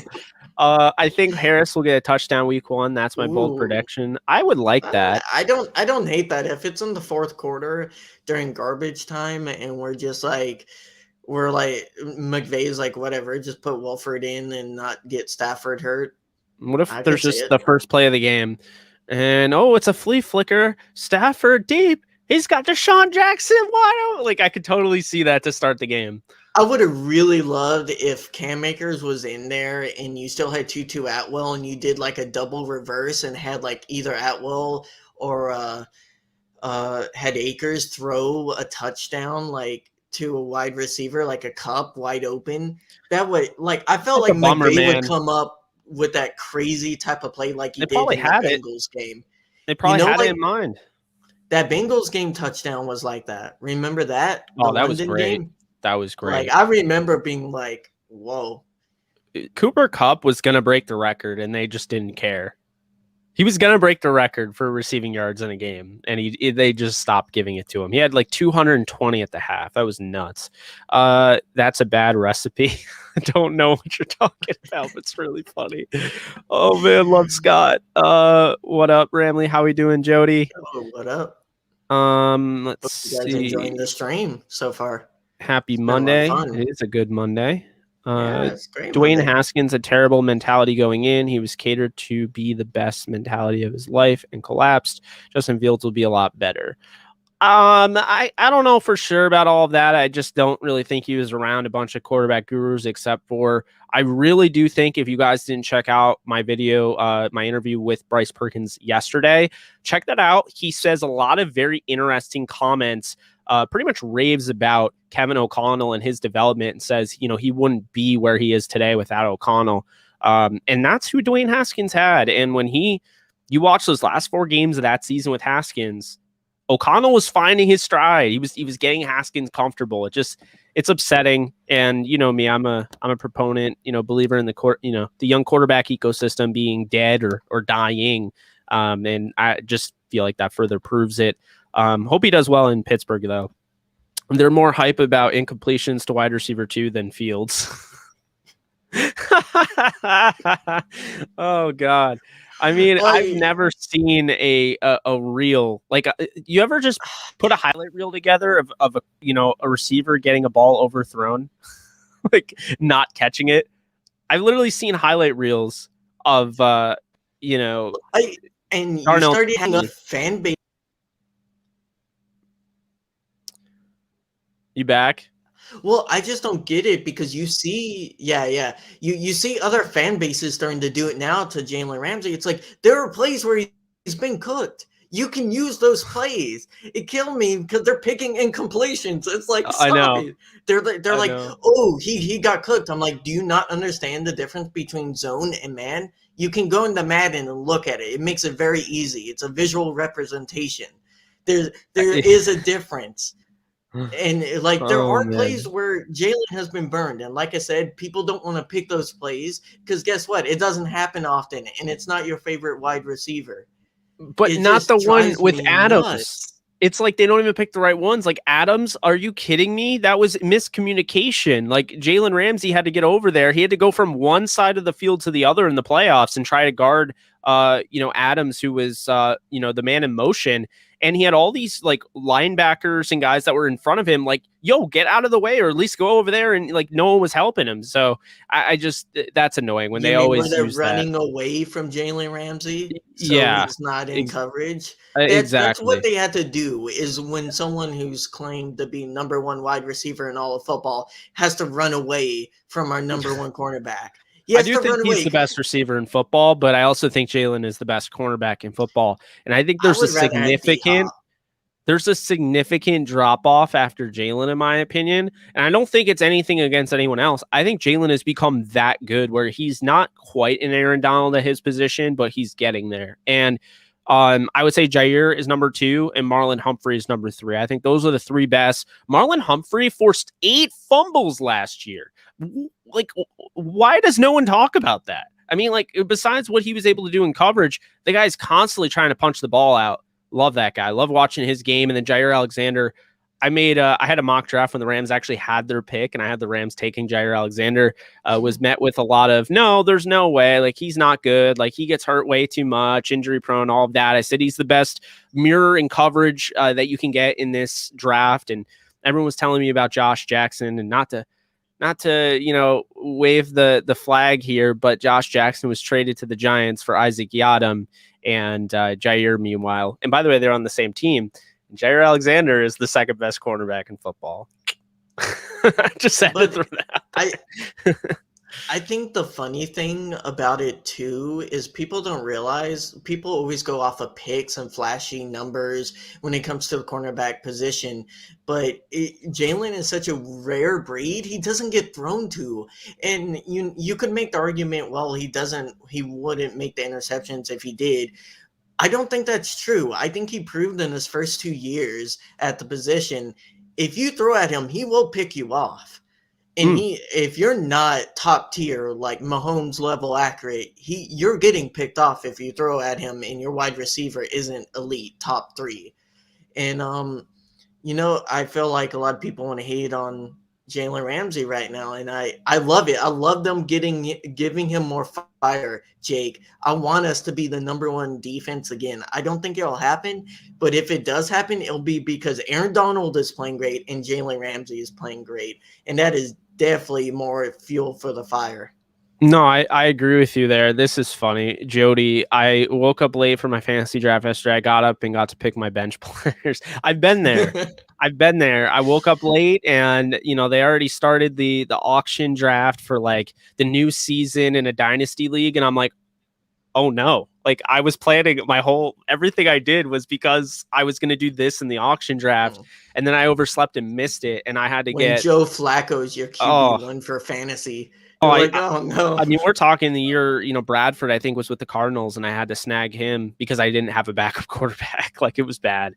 Do we know yet about keeping Perkins? We do not. I do think they're going to keep him, but we will see. I agree. I think they keep him. He is too valuable. And plus, if they keep him, it's because they're going to use him in special packages.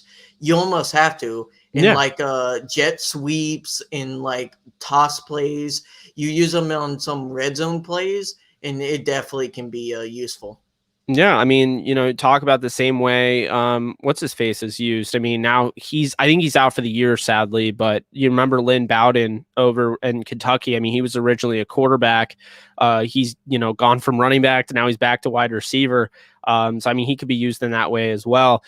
Week 2, the Bears play against the Bengals. I can see them testing the waters that game. That's true. That's a good point. Let's see. The Red Rifle, huh? Yeah. Hey, Andy Dalton was good in college. if Justin Fields plays most of the season, Matt Nagy gets fired. Matt doesn't get fired. If he plays, it's safe this year.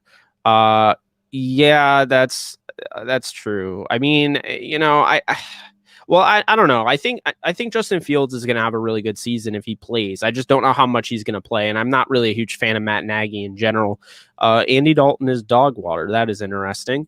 Bad organizations make bad decisions. Simple as that. That is true. Andy warm organic milk Dalton. You kill me, Nolan. You kill me. Well, I mean, Mark Sanchez was great in college too. Might as well call him up and play him. I mean, I was a USC fan watching Mark Sanchez and thinking, I don't even really like Mark Sanchez in college. Will Rams special team improve this year? I think so. Look, Joe DeCamillis is way better than Coach Bonamego, John Bonamego. So I definitely prefer, in my opinion, I definitely prefer DeCamillis and what he did with the Jaguars. Not get fired mid-season? I don't know. I've seen it so many times. I don't get it. Weird. Makes no sense to me. It's so weird. He was I believe he was bottom of the 32 teams halfway through season, and we didn't. And they should have promoted Matt Daniels, who played for the Rams out of Duke. Can't be worse. And Coach Bones brought him over to be an assistant special teams coordinator. He was already the assistant special teams coordinator. They should have promoted him, but I digress. Anyway, go Rams, yes. Bradford is cross-eyed. That's why. Oh my God. Let's see. I'm excited for our special team. Didn't Goff not start the first few games? Case Keenum did. Goff didn't start until week 11 against the Dolphins. They were going to start him against the Jets initially, the game that I was at. There was a lot of controversy about it, but they decided to start him against the Dolphins because he was going to be at the Coliseum, and they want him to start in a home environment. The only problem with that is for the first time in like a long time, it decided to downpour. And that was horrible environment for him. He would have been better off playing against the Jets. And I would have been better off seeing him against the Jets. I think they still win the game, and I don't have to watch Bryce Petty versus Case Keenum 9-3, where Johnny Hecker basically wins the game on an 80-yard punt. I mean, Alec Ogletree with the game-sealing interception on Bryce Petty. Never forget. AJ Feely, bro, I think he's in a retirement home. Sean Hill. So, Jake, quick question. I'm going to throw this out to you. Which is weird, that Jets-Rams game, 9-3, or the Buccaneers game in 2019? Which is a weirder game to watch? Because both are like those. Both of those games were just outlandish. They're so different. So the Jets and Rams game, weird dynamic. Jets fans are really rooting against the Jets at this point because Bryce Petty's starting, so they know the season's over. And then the Rams fans don't know what's going on because they went from, the Rams started off 3-0 and they didn't win I think it was 4-1 or something. And then they didn't win a game the rest of the year. So they won 4 and then they lost 12 straight or something like that crazy. And so it's like one of those things where it's like, I don't know if I even want them to win this game or, they made the trade for Goff, but it's like, I mean, what, so I'm watching it and I'm like, my God, Case Keenum just cannot get the ball to these guys. And it's just so frustrating. And you're watching, Kenny Britt open over the middle. He just sails over his head. And, Tavon Austin, he's got just deep down the field, doesn't even see him, that type of deal. That was 2013 or 14? No. That Case Keenum, that was 2016. Oh, 2016. So Case Keenum is the 2016 Andy Dalton. Would you say that? I think, that's tough. Yeah, I mean, there's been people talking about Case Keenum being the starter for the Browns, just as a joke. But apparently he's that close, and I don't think he's that close, but I also don't think Baker is a superstar by any means. So, Baker Mayfield isn't great, but he's not that bad. Yeah, I mean, I think really Case Keenum deserves a lot of credit. He's been a career backup that has come in and has played when needed, and, showed flashes with the Rams, showed flashes with the Texans, and really came through for the Vikings, brought them to the NFC title game. Case Keenum definitely deserves some credit. I felt bad when he left I felt bad because, you know, I remember him, he was with Ryan Seacrest and like his wife, and it was on, I want to say it wasn't Hard Knocks. It was the other one, the All or Nothing show. And, you know, Keenum, you could just see he was so happy. Like this guy had finally risen up. He was so great in college at Houston. And then finally, like it didn't work out with the Texans. Like the hometown team caught him. And then, you know, the Rams got him and like that whole deal. And it was just like, it was cool to see that, like, a guy rising from the ashes, so to speak, you know, playing for the Los Angeles, the brand new Los Angeles football team and winning. I mean, they started off 3-0. You know, I always feel bad for him, you know, because I feel like I don't feel as though he was that bad. The Giants game was really bad. I mean, they should have won that, but it just, it's tough. I mean, you have to keep reminding yourself that Greg Robinson was their freaking left tackle, you know, and it's like you have to keep reminding yourself that that team wasn't like all that great. I mean, and on top of that, the offensive coaches didn't know what they were doing. It's why like none of them got retained the next year. So it almost makes you wonder straight up. I mean, what would have happened if Case Keenum, instead of Jared Goff, say they decided to bench Goff for the start of 2017? What does Sean McVay do with Case Keenum? That's kind of a what if, you know, with the What If Marvel series going on. What if Case Keenum remained the starter the whole time? Who knows what would have happened? But Fitzpatrick, yeah, I think Goff has more upside. Oh well, no, Upside absolutely. But it is, you know, interesting. I think Keenum could have operated well in Sean McVay's you know, modified West Coast style offense. Especially he would have been fine because 2017 you had Todd Gurley and then you had Andrew Whitworth blocking. I think Keenum would have been fine. You know, but I don't think he would have been a superstar or anything, but you know, Fitzpatrick would have got the Dolphins to the playoffs last year. Hot take. I don't think it's that hot. I think he absolutely had them. And then they started trying to force feed snaps to Tua. And that I actually disagreed with, you know, with that. People are defending Cam quicker than Big Ben. Yeah, I don't see. Here's the thing is like, I mean, Big Ben threw 500 yards in the last game he played in the postseason. Big Ben had a 5,000 yard season, I think 2 seasons ago. Big Ben has shown you recently he's not done. I think it's just kind of the cool thing to say that this guy is washed and everything. But I mean, look at the weapons he's got. Everyone's worried about the offensive line. It's never been an issue for Ben. He was only sacked 10 times last year with a horrible offensive line and one of the worst run games to ever exist, and a horrible offensive coordinator, Randy Finkner. You know, I just think, like, to me, it seems ridiculous. I know people don't like Ben Roethlisberger from his past, and like I get that, I do. But like, you know, you can't just make it all about, you know, whether you like a player or not. Sometimes you have to give a guy credit where credit's due, and I think Ben Roethlisberger's still here to stay. You know, it's not like Cam Newton, where Cam Newton had 8 touchdowns and 10 interceptions, so to speak. You know, I think like Roethlisberger can play in this league. So yeah, I agree with you there. No one ever wanted to see. I don't know what he means by Asians versus Islanders win. Why? I don't know what that means. Sorry, I don't know what that means, Jody. You'll have to specify that.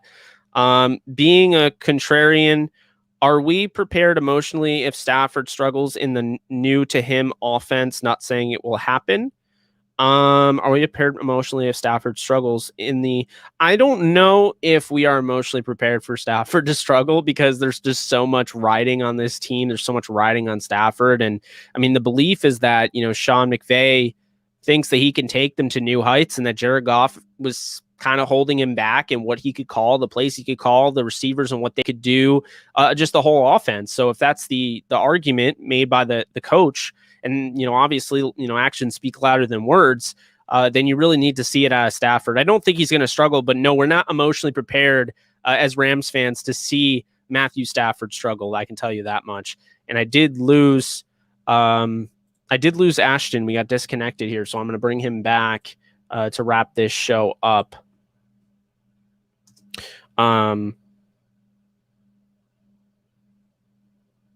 Let's see.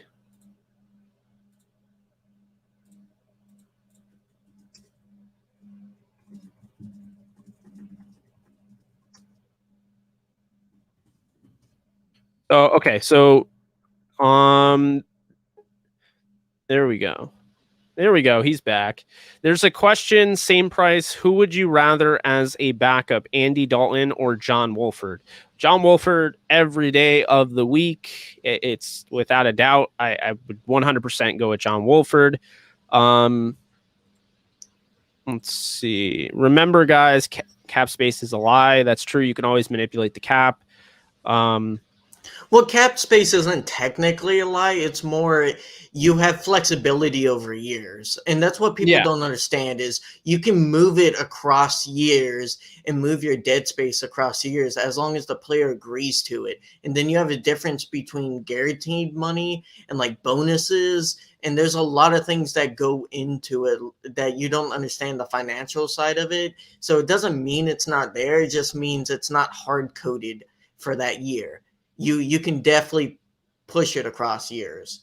So a lot of people don't, it's a little confusing if you don't know like the differences and you don't know about finance, but it's definitely an interesting system to learn about. Yeah, no, absolutely. I mean, I think it's like kicking the can down the road. It's like, you really want to tackle that right now? I mean, hey, you can front load contracts and pay, just take a hit right now and pay them, the most money possible on the contract early on in their contract. Or you can be like, we're going to pay you very small amounts right now, but then we're going to, backload it and you're going to get a lot of money. And it's incentive to want to stay with the team, play as hard as you possibly can, because you're not getting the money until later on.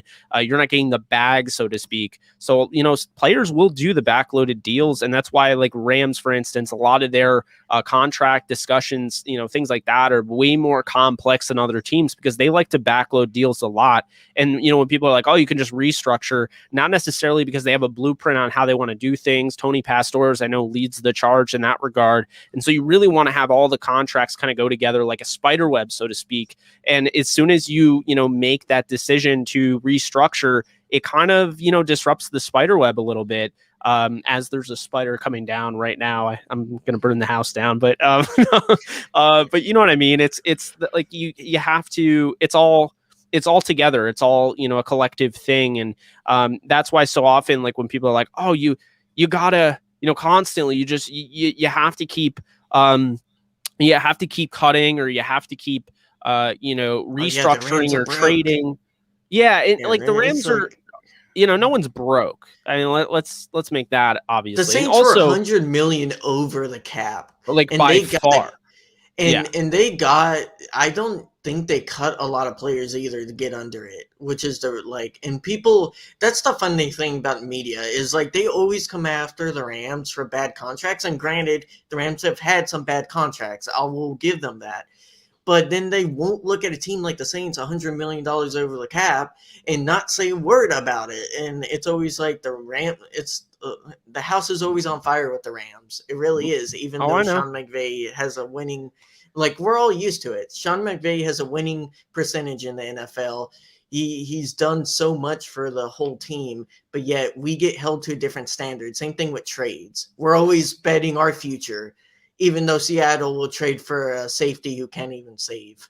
What are your thoughts on that? Because I actually have some serious thoughts on that. I might rant a little second.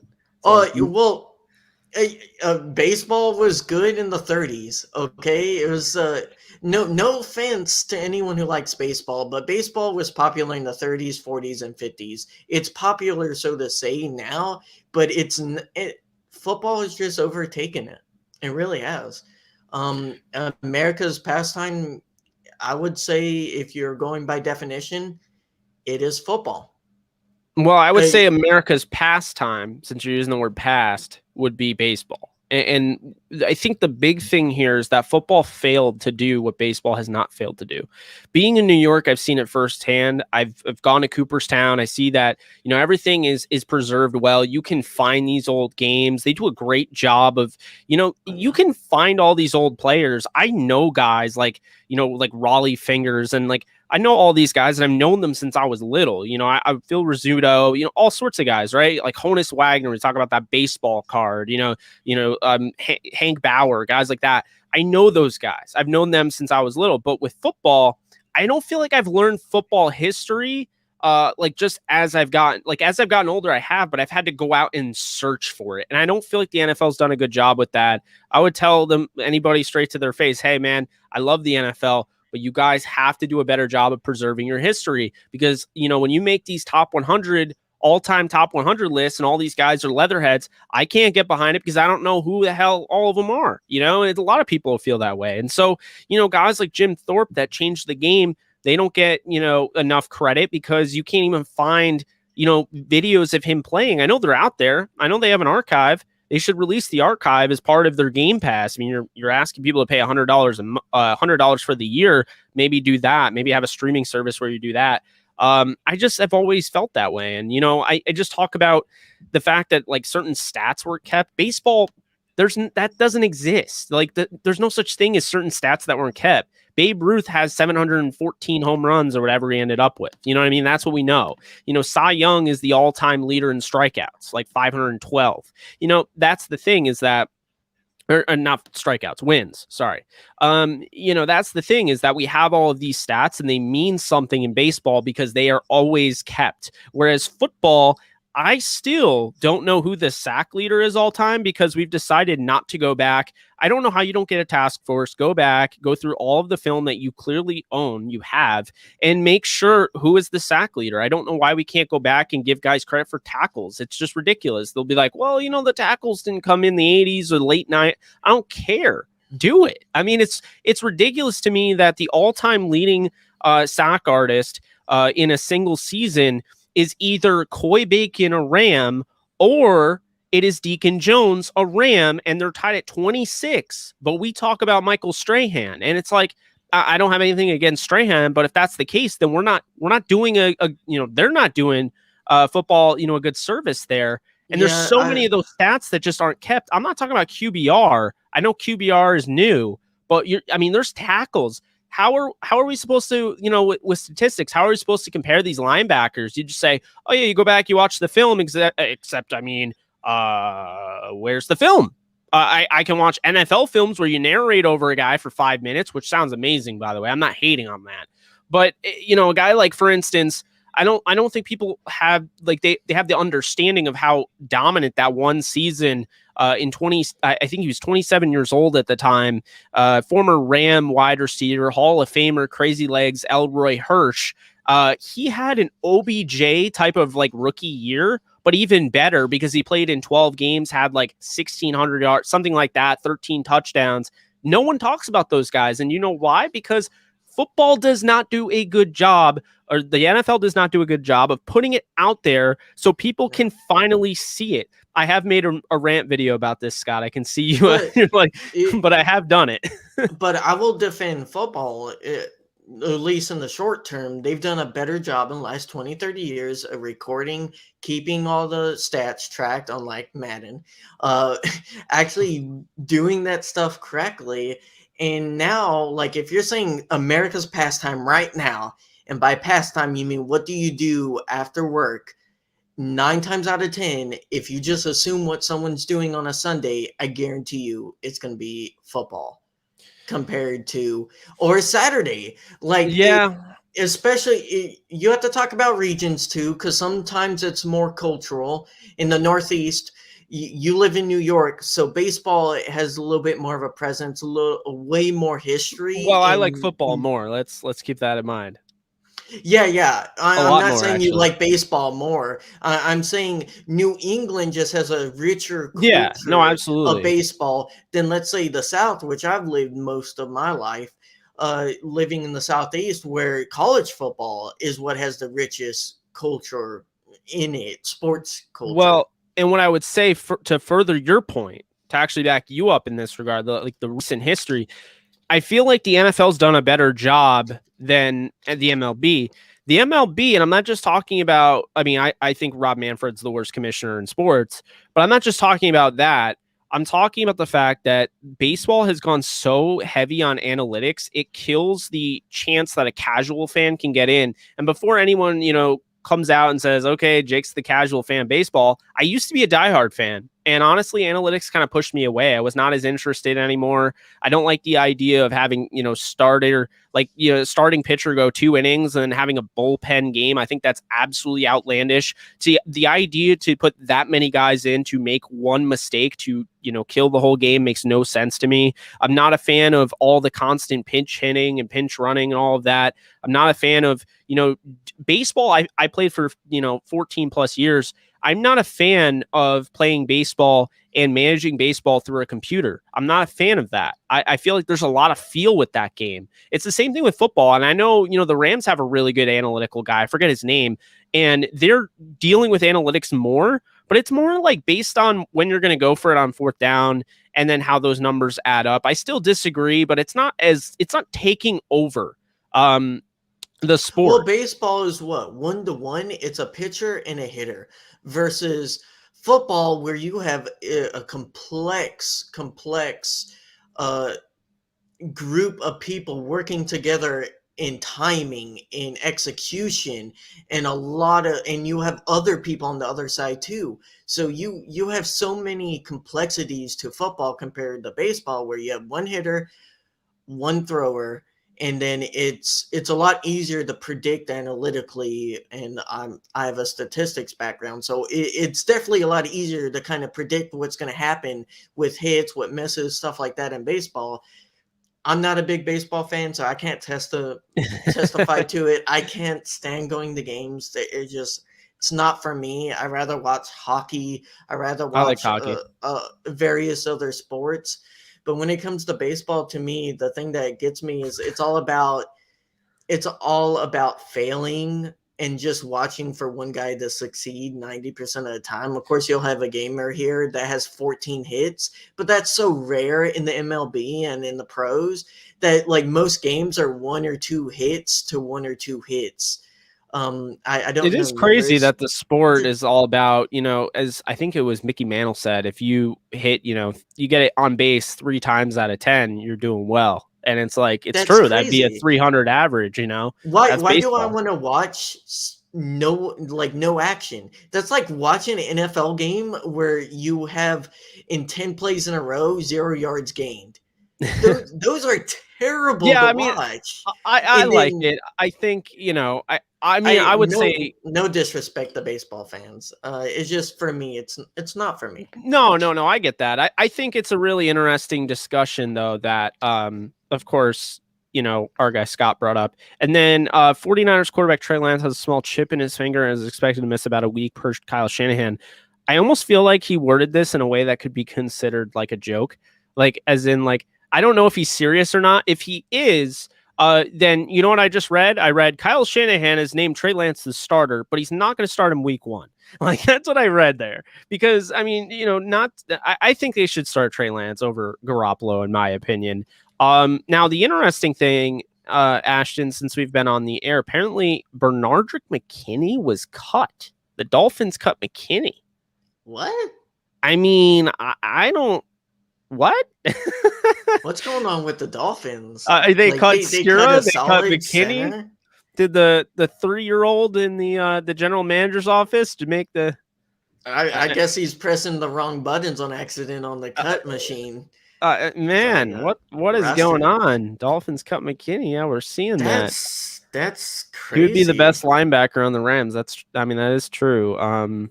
Sidney Jones to Seattle. That's interesting. Oh, he's from Washington, so Jaguars I hope that Aaron Donald plays his whole career with the Rams. Yeah, I do too. Yeah, Jaguars are sending Jones to Seattle. Yeah, Seattle definitely needs cornerback help because that I guarantee you, some of the highest touchdowns or like highest touchdown games Stafford was going to be against that Seattle defense. He was going to roast them. Yeah, you can blitz Jared Goff. You cannot blitz Stafford the way you were because he will connect on those deep bombs. Like, try to blitz. People call Jamal Adams Blitz Boy. I don't like giving players nicknames, but I just like after he hit John Wolford in that game. I'm done treating. I was like the biggest Jamal Adams fan out there, and when he, was clearly dirty. dirty. It was clearly dirty. Oh yeah. No, I Like, you absolutely. know what you're doing in that situation. And how they didn't flag him, I will always rant about that. That pissed me off because they know that our other QB in the back, our backup, Jared Goff, was hurt. They knew that. And he knows that. Going Yeah. down for that hit, you automatically he should have been objected for that or ejected. It was just Rams fans would burn SoFi if AD didn't retire in the Rams uni. Oh god, I don't know why. That's just so funny. I would fly down and help burn SoFi if AD isn't.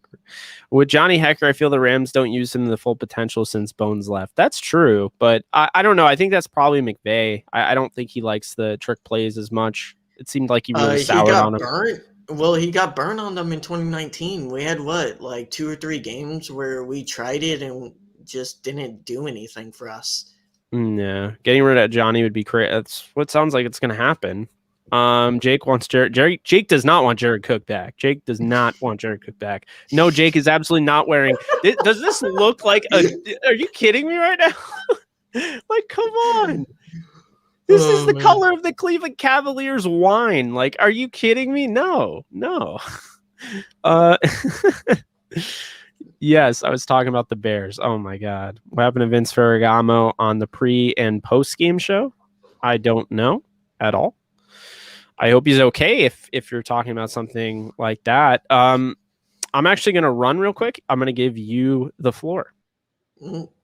Oh, well, let's keep on going down. I'll just start answering a few different questions. I'll go to bottom list. Can't wait for week 1. Rams house. I agree with you. Like I was saying early in the stream, I will be there. It's going to be an exciting trip for me. First time in California in a while. Baseball has too many dang games. Well, I am a big soccer fan, so I'm used to longer seasons, at least when it comes to soccer. So from that perspective, I understand it. I think baseball has weird rules with how players can play and stuff like that. I know they cycle in and out. I don't know much about it, but I know like sometimes some players won't play a full game or like they can't play a whole game or they can't come in. So it's definitely weird baseball rules, at least from my point of view, how they kind of operated. And apparently MLB is weird. Ashton, what Rams jerseys do you own? Fire God. I own only 2 jerseys at this point in time. Aaron Donald and Matt Stafford, you can kind of see them both.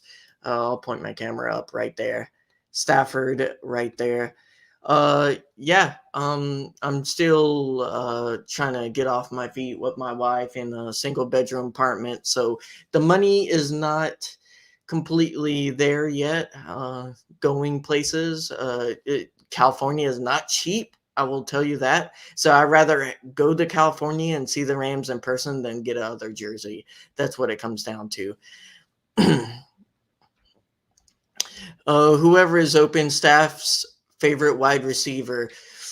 Oh, I will say, at least from my point of view, I think Kupp will end up being his favorite wide receiver. I just feel like Kupp is due for a really, really good year, a 900 to 1,000 yard receiving year. He might even hit 11 or 1,200 depending if anything happens to Woods or how much they want to use Van Jefferson. Jake, we just got a good question from a Red State Rams fan. He said, whoever is open, what is staff's favorite wide receiver? And I said Cooper Kupp. I think they've built a very good connection during Rams training camp. And I just think Cooper Kupp is the man at getting open, and Stafford's going to love that. He's going to love having wide receiver that can cut and get like 5 yards of separation. It's funny. I would probably say Robert Woods. I think that the Rams social media has really pushed Cooper Kupp as the guy, but I keep hearing that Robert Woods is having just as good of a camp, if not better, just not talked about as much for some reason. But yeah, I mean, I think that they're both kind of equal there. Who calls the plays week 1? Definitely going to be McVay. Yeah, Um, McVay. imagine if we roasted other teams' cornerbacks for. Oh my god.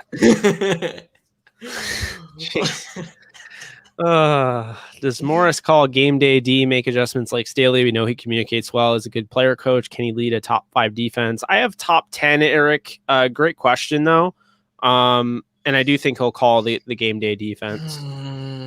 I think we'll be 3 or 4 in top defense. I had us going second, but I thought about it more, and I think other defenses are going to be a little bit better. I think Morris will have a drop off when it comes to calling like complex plays, but our roster is like our secondary is top 5 in the league when it comes to depth. It really is. I really love our secondary, and that's weird to say because as Rams fans, we're used to getting cooked constantly every week. And it's like last year was weird because we were all like, do we have a top 5 defense? And we were questioning it until like halfway through the season. We're like, this isn't true. This can't be the way. But I think Darius Williams turned out to be a steal and such a gem. And I think him, a top 5, or I would say top 15 cornerback, he's around 14 or 15 for me. And number 1 with like Jalen Ramsey, that duo, you're locking down 1 or 2. You have to have a really good wide receiver 3 to get yards on us. You see this question? There's no way I'm putting Jalen Ramsey out there to get hit by guys that, he's talked trash against. There's just no way. No. Forrest Lamp cut, another one. If we use Perkins in special packages, wouldn't we have to do the same with Wolford? I mean, you could, honestly. I think that's both in play because of their mobility and their obviously the fact that they can move. Perkins is faster, of course. Faster. Do you see Perkins as QB3 or on waivers?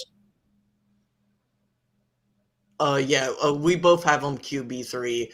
But I'll say this. He'll be used differently because John Wolford, you need to keep healthy in the case of Stafford getting injured. Perkins, you're more liable to since he's your 3rd string. And in order to kind of enable him being 3rd string, he has to do more on the offense with small little packages, especially. I don't think there'll be red zone packages, so to say. I think there'll be more change of pace during like weird parts of the game. If we're leading by a good amount or if we need a weird trick play. So I definitely think because Perkins is faster and he can more like do jet sweeps if you want him to, better capability there, at least in my opinion. I have no idea how to answer this. I mean, I think he's won a bunch of games, to be honest with you, because he played with played with a bad Rams team for a while. So, he's won a lot of games, I think, or at least deserves a lot of credit for them. Let's see. Well, no punter, just like QBs don't win games. Punters don't win games. The team wins a game, but he enables wins by that's what I mean by that. Forcing. Yeah, and it's like I hate when people throw up QB stats like wins when it comes to QB stats. It's a pet peeve because like, come on, like defense is going to be different for sure under Morris. Yeah. Let's see here. I'm trying to catch up on these. There's a lot.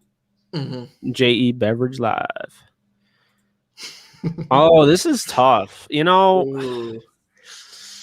I would say Mayfield because of the mobility. I was just going to say that, but I do think that they're kind of the same tier, honestly. I mean, I'll probably say Mayfield with the mobility. Keep in mind, though, when Goff was playing well, like he looked like a top 10 quarterback. Mayfield, when he's playing well, I feel like he's carried by that running back room. That's my biggest thing with him. Yes. Just yes. Oh man. Here's a little Marvel what if question for you guys. It's December of 2016. For whatever reason, McVay is not interested in the head coaching job. Who are you hiring instead?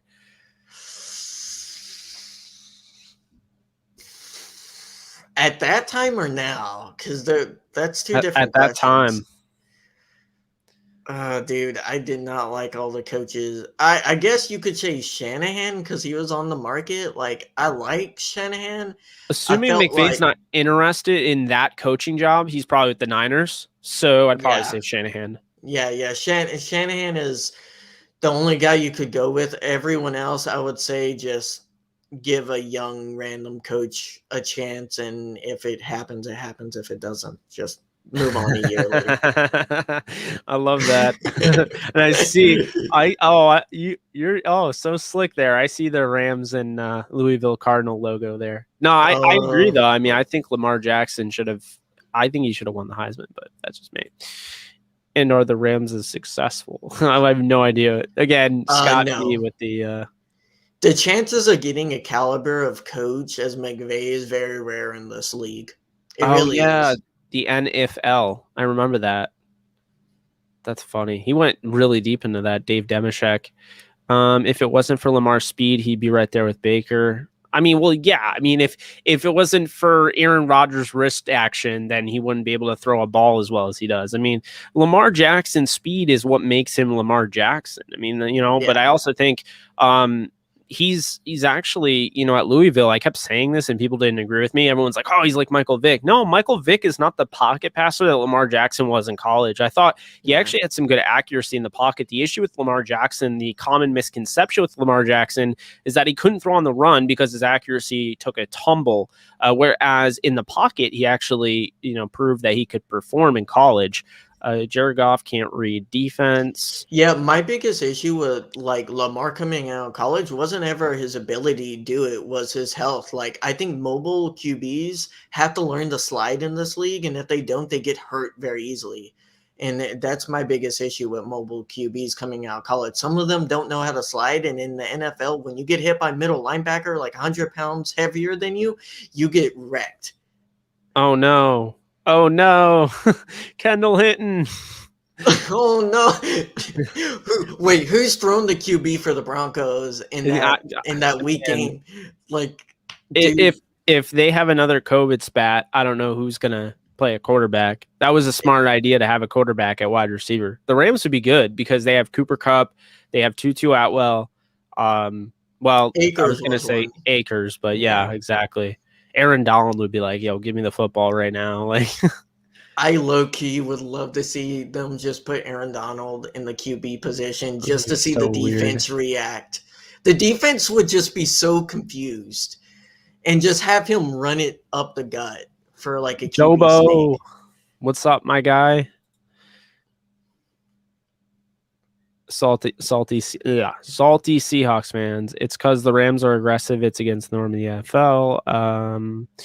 Stafford didn't struggle with the Lions. What makes people think he'll struggle with the Rams? I don't know. Well, I mean, to be fair, he did have some high interception rates, given to the context of how he was trying to play back in certain games. So you can't say he was top 5 with the Lions. He had his struggles, but again, in that type of environment, when you don't have any rushing and you have to throw, he did his best. And I think when you watch the film, it's pretty clear. That's at least my take on it. Oh, Malcolm Butler is considering retiring. That is, I mean, he was going to start for the Cardinals. That's a pretty big loss there, if that's the case. I mean, the Cardinals are going to be such a weird team. We kind of already answered that one. Soccer fan, what team do you support? LAFC, of course. And I watch more national soccer, so U.S. men's, than I do MLS. But if you're asking MLS, LAFC. Let's see. Yeah, you're right about that, Nolan. You were right about that. I hate the taunting rule as well. How many does Ramsey get? I don't know. Wow, we caught up. We did it. I would say for taunting, I think Ramsey gets 5 on the year. 5. Oof. I would say 5. Because I think he does it 3 times in the first 6 weeks, and then stops for a little bit and gets caught later in the year, twice. I don't know. That's such a random prop bet to put on. No, it's out there for sure, but so are the taunting rules. Can we please put Aaron Donald in a goal line package? Yes! I had to say it exactly like I was Scott yelling. Yes, we all want to see it. You can do that in a Madden, and it's low key hilarious. Oh my god! Just put let him run one in. I hope we do it when he's like a little bit older, just like one time. I think other players have done that before, like been put in for a snap or two in their last game at a weird position. Yeah, quarterbacks need to learn how to slide. I've seen that. Definitely Jared Goff. That's yeah. why Wilson is so great at being a mobile QB, and he's almost never hurt because he knows how to slide. Do you think we try to go after Bernardjic McKinney or Curtis Weaver? I think Weaver makes more sense because, they can claim him. Bernardjic McKinney's already a free agent and is probably going to get some money. Whereas Curtis Weaver, you would just claim the rookie deal because it carried over to the Browns when they waived him. Here's the way it works: is his deal is still intact if he gets claimed. If he doesn't get claimed, he is now a free agent. He can sign wherever. So I think Curtis Weaver is showing that, interest last year. The Rams, of course, trying to claim him. I think that's a guy that's realistic if they do make a move like that. Will Chris Garrett get any playing time? Yes. I definitely think he's going to have. I think he'll have a role this year, to be honest with you. 80 in the Wildcat. That's funny. If Garrett is performing on his reps, and I think they will give him a few reps in the first 3 weeks, if he's performing on those reps, his reps will go up. And I think if that happens, he has the potential, guys. I know, like you said on your a few other videos, like, hey, he played against D2 players, but now he's playing against third stringers doing great. Sometimes when you have talent and you dominate. If you put Aaron Donald in D2, he would have dominated them like Chris Garrett. I'm not saying Chris Garrett's Aaron Donald, but he would have done similar thing, right? Now you put him against Aaron Donald against third stringers, he even almost had a sack Saturday. Where whoever was the QB for the Broncos rolled off him. I think it was they're terrible. I can't think of his name. I see his face. He's white. He's just bad. He's just Teddy. It wasn't Teddy Bridgewater. I can't think of his name right now. Oh, you're talking about you're hating on my boy Drew Lock. Drew Lock is terrible. No, he's not. I don't like him. I think he's bad. He barely played his rookie year, and then the second year he hurt his shoulder in week 2. And then this year he finally was feeling good. He's probably outplaying Teddy in camp, but they didn't want to go with him. They wanted to go with Teddy, who's been experienced. He didn't have Cortland Sutton last year for the whole season. He was hurt. He was playing with a shoulder injury. I don't know, man. This league is so obsessed with passing up on these young quarterbacks and just throwing them in the garbage overnight. I wouldn't cut him at least like fourth year. If he's still struggling, then yeah. But this year, I'm not a big fan. But either way, you almost get a sack, Garrett, in that situation. I think Garrett has the potential, right? You give him reps, and if he's performing on those reps, I think he gets 3 sacks this year. I'd love to pick. I could see him getting 4 or 5.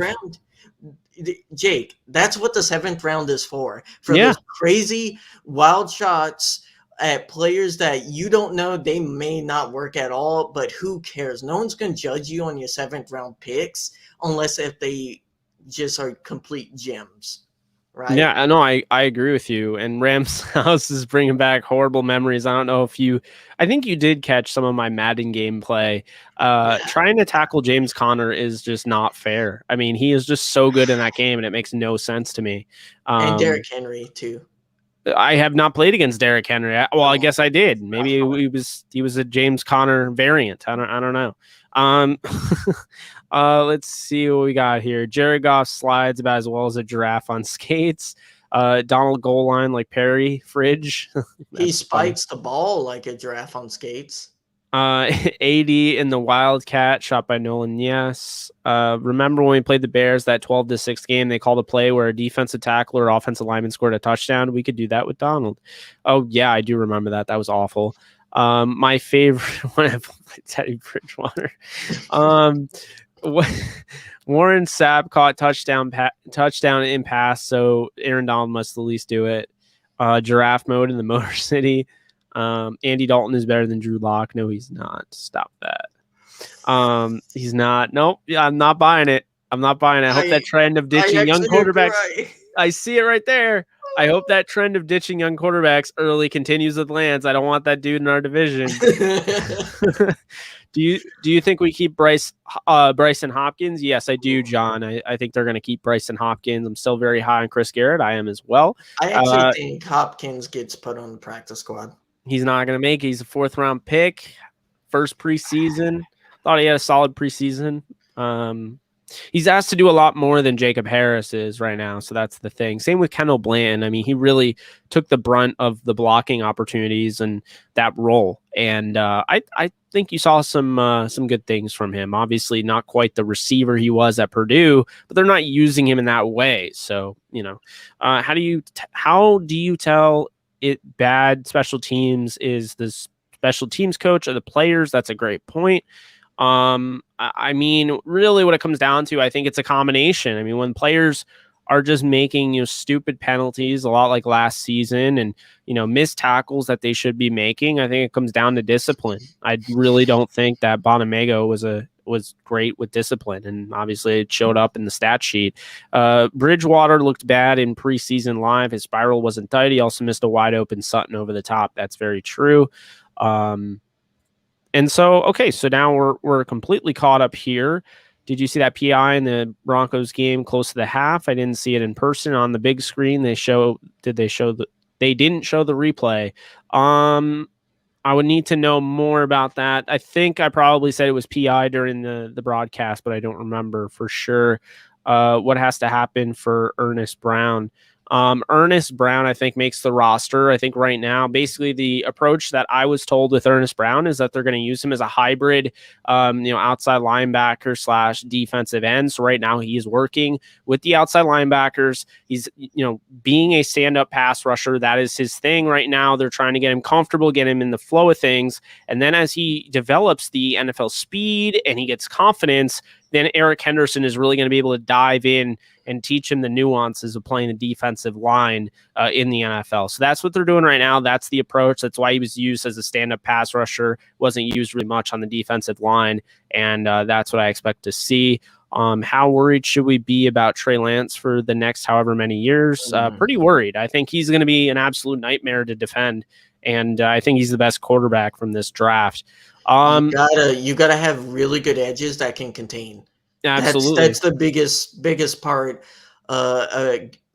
Playing against Wilson, Murray, and now Lance is. I had him as my number 1 QB coming out of draft. I was really high on Lance. I think he'll be able to perform. He'll take a few weeks to spin up to NFL level. But yeah, you got to have good edges that can hold and contain. That's the biggest thing. Edges that can hold and contain, and people who can bash through the middle. And I think Arizona and both Seattle will struggle with that, getting pressure through the middle, where we have Aaron Donald, so it's not as big of a worry. Yeah, and I think that's going to do it. I've had a lot of fun, doing this with you. I just know we're going to get bombarded with questions, and unfortunately I have to go. But it's been a lot of fun. We've gone over to the 2-hour mark. Ashton, I really do appreciate your support. It's huge for the channel, especially, I mean, you got a member earlier in Scott, who joined not long after you were raving about the membership. But yeah, guys, if you're interested, you can become a member as well. I have membership options. It's 99 cents, $2.99, $4.99, and $9.99. $9.99 would get you, if more people like did what you're doing right now, Ashton, then we'd probably have to have a round table like thing. But right now it's just you, man. So we'll be doing this again next month. No, I appreciate you having me on. I thought it was a lot of fun. I love talking Rams football. I enjoy supporting people who deserve it. And, I work hard for the money I do get. And I feel like you work hard enough, and I watch enough of your stuff. Like, you deserve to get some of that money for it, even more than what you get from YouTube. And I know YouTube is not the best when it comes to paying its creators for free content that they get. So it's definitely something, guys. Do the dollar tier. If you just watch his videos every week, it really isn't that much to ask. And it's one cup of coffee a month if you're just doing the dollar one. Less than that. If $5, whatever you want, it definitely is worth it. Whether you don't have to come on the video if you don't want to. You don't have to take advantage. You can just support them. Be nice. That's show the love. Show the love. And show some Rams hype for this upcoming season. Yeah, I'm really excited for our pre and post game shows. With the games that are coming this regular season, I think it's going to make a lot of. It's gonna be pretty awesome. I mean, I think we saw the channel and the potential of growth when Stafford was. I mean, we saw it before, but when the Stafford trade happened, and I had. You remember like 636 people in the stream at once. Yes. I haven't done that since, but I've had some pretty big ones since. And that was just that was a night to remember. I didn't want to leave my office. And I mean, sure enough, I don't really go to my office as much anymore. That's really the recording studio for the AJ show, which, I am bringing back. We're going to kick that off during football season. So you'll have plenty of content, guys. If you're, looking for NFL content, the AJ show, my cousin Adam Steele, you can find him on YouTube, and I are going to be doing an NFL-centric show. We already have done like 14, 15, probably more than that episodes, but we put on hiatus. We're going to be doing it coming up very soon to start the season and go throughout the whole season on Sunday. In addition to that, we're going to have Rams-centric pregame and postgame. In addition to that, we're going to have interviews, kind of like the one that you saw, the exclusive one with Perkins. In addition to that, we're going to have Downtown Rams podcast. So if you want, your Rams content, be sure to be subscribed to this channel. Jake Ellenbogen, if you're watching on YouTube, be sure to subscribe to my Twitch account. Follow my Twitch account, JKBogan15. JK Bogan is where you can follow me at Twitter. And pretty much, keep in touch with all of that. And then Downtown Rams. In addition to my fellow content creators out there, I have to point this out. Shameless plug. I am going to be dropping my first ever course that I'm creating. It's a content creator course. It's coming out September 27th. I'm putting the curriculum together right now. It's not anything where you have to be live with me or anything like that. I'm going to have videos. I'm going to have outlines that I'm making in different modules. If you want to learn the different things, my process and how I create videos, what I focus on SEO wise, how I use YouTube, how I use Twitter, how I've grown my Twitter, anything like that at all, then you're going to want to check that out. It's $15. I'm going to post the link right now, but I figured I would have to throw that out there since I hadn't done that yet. So let's see here. Just going to share that.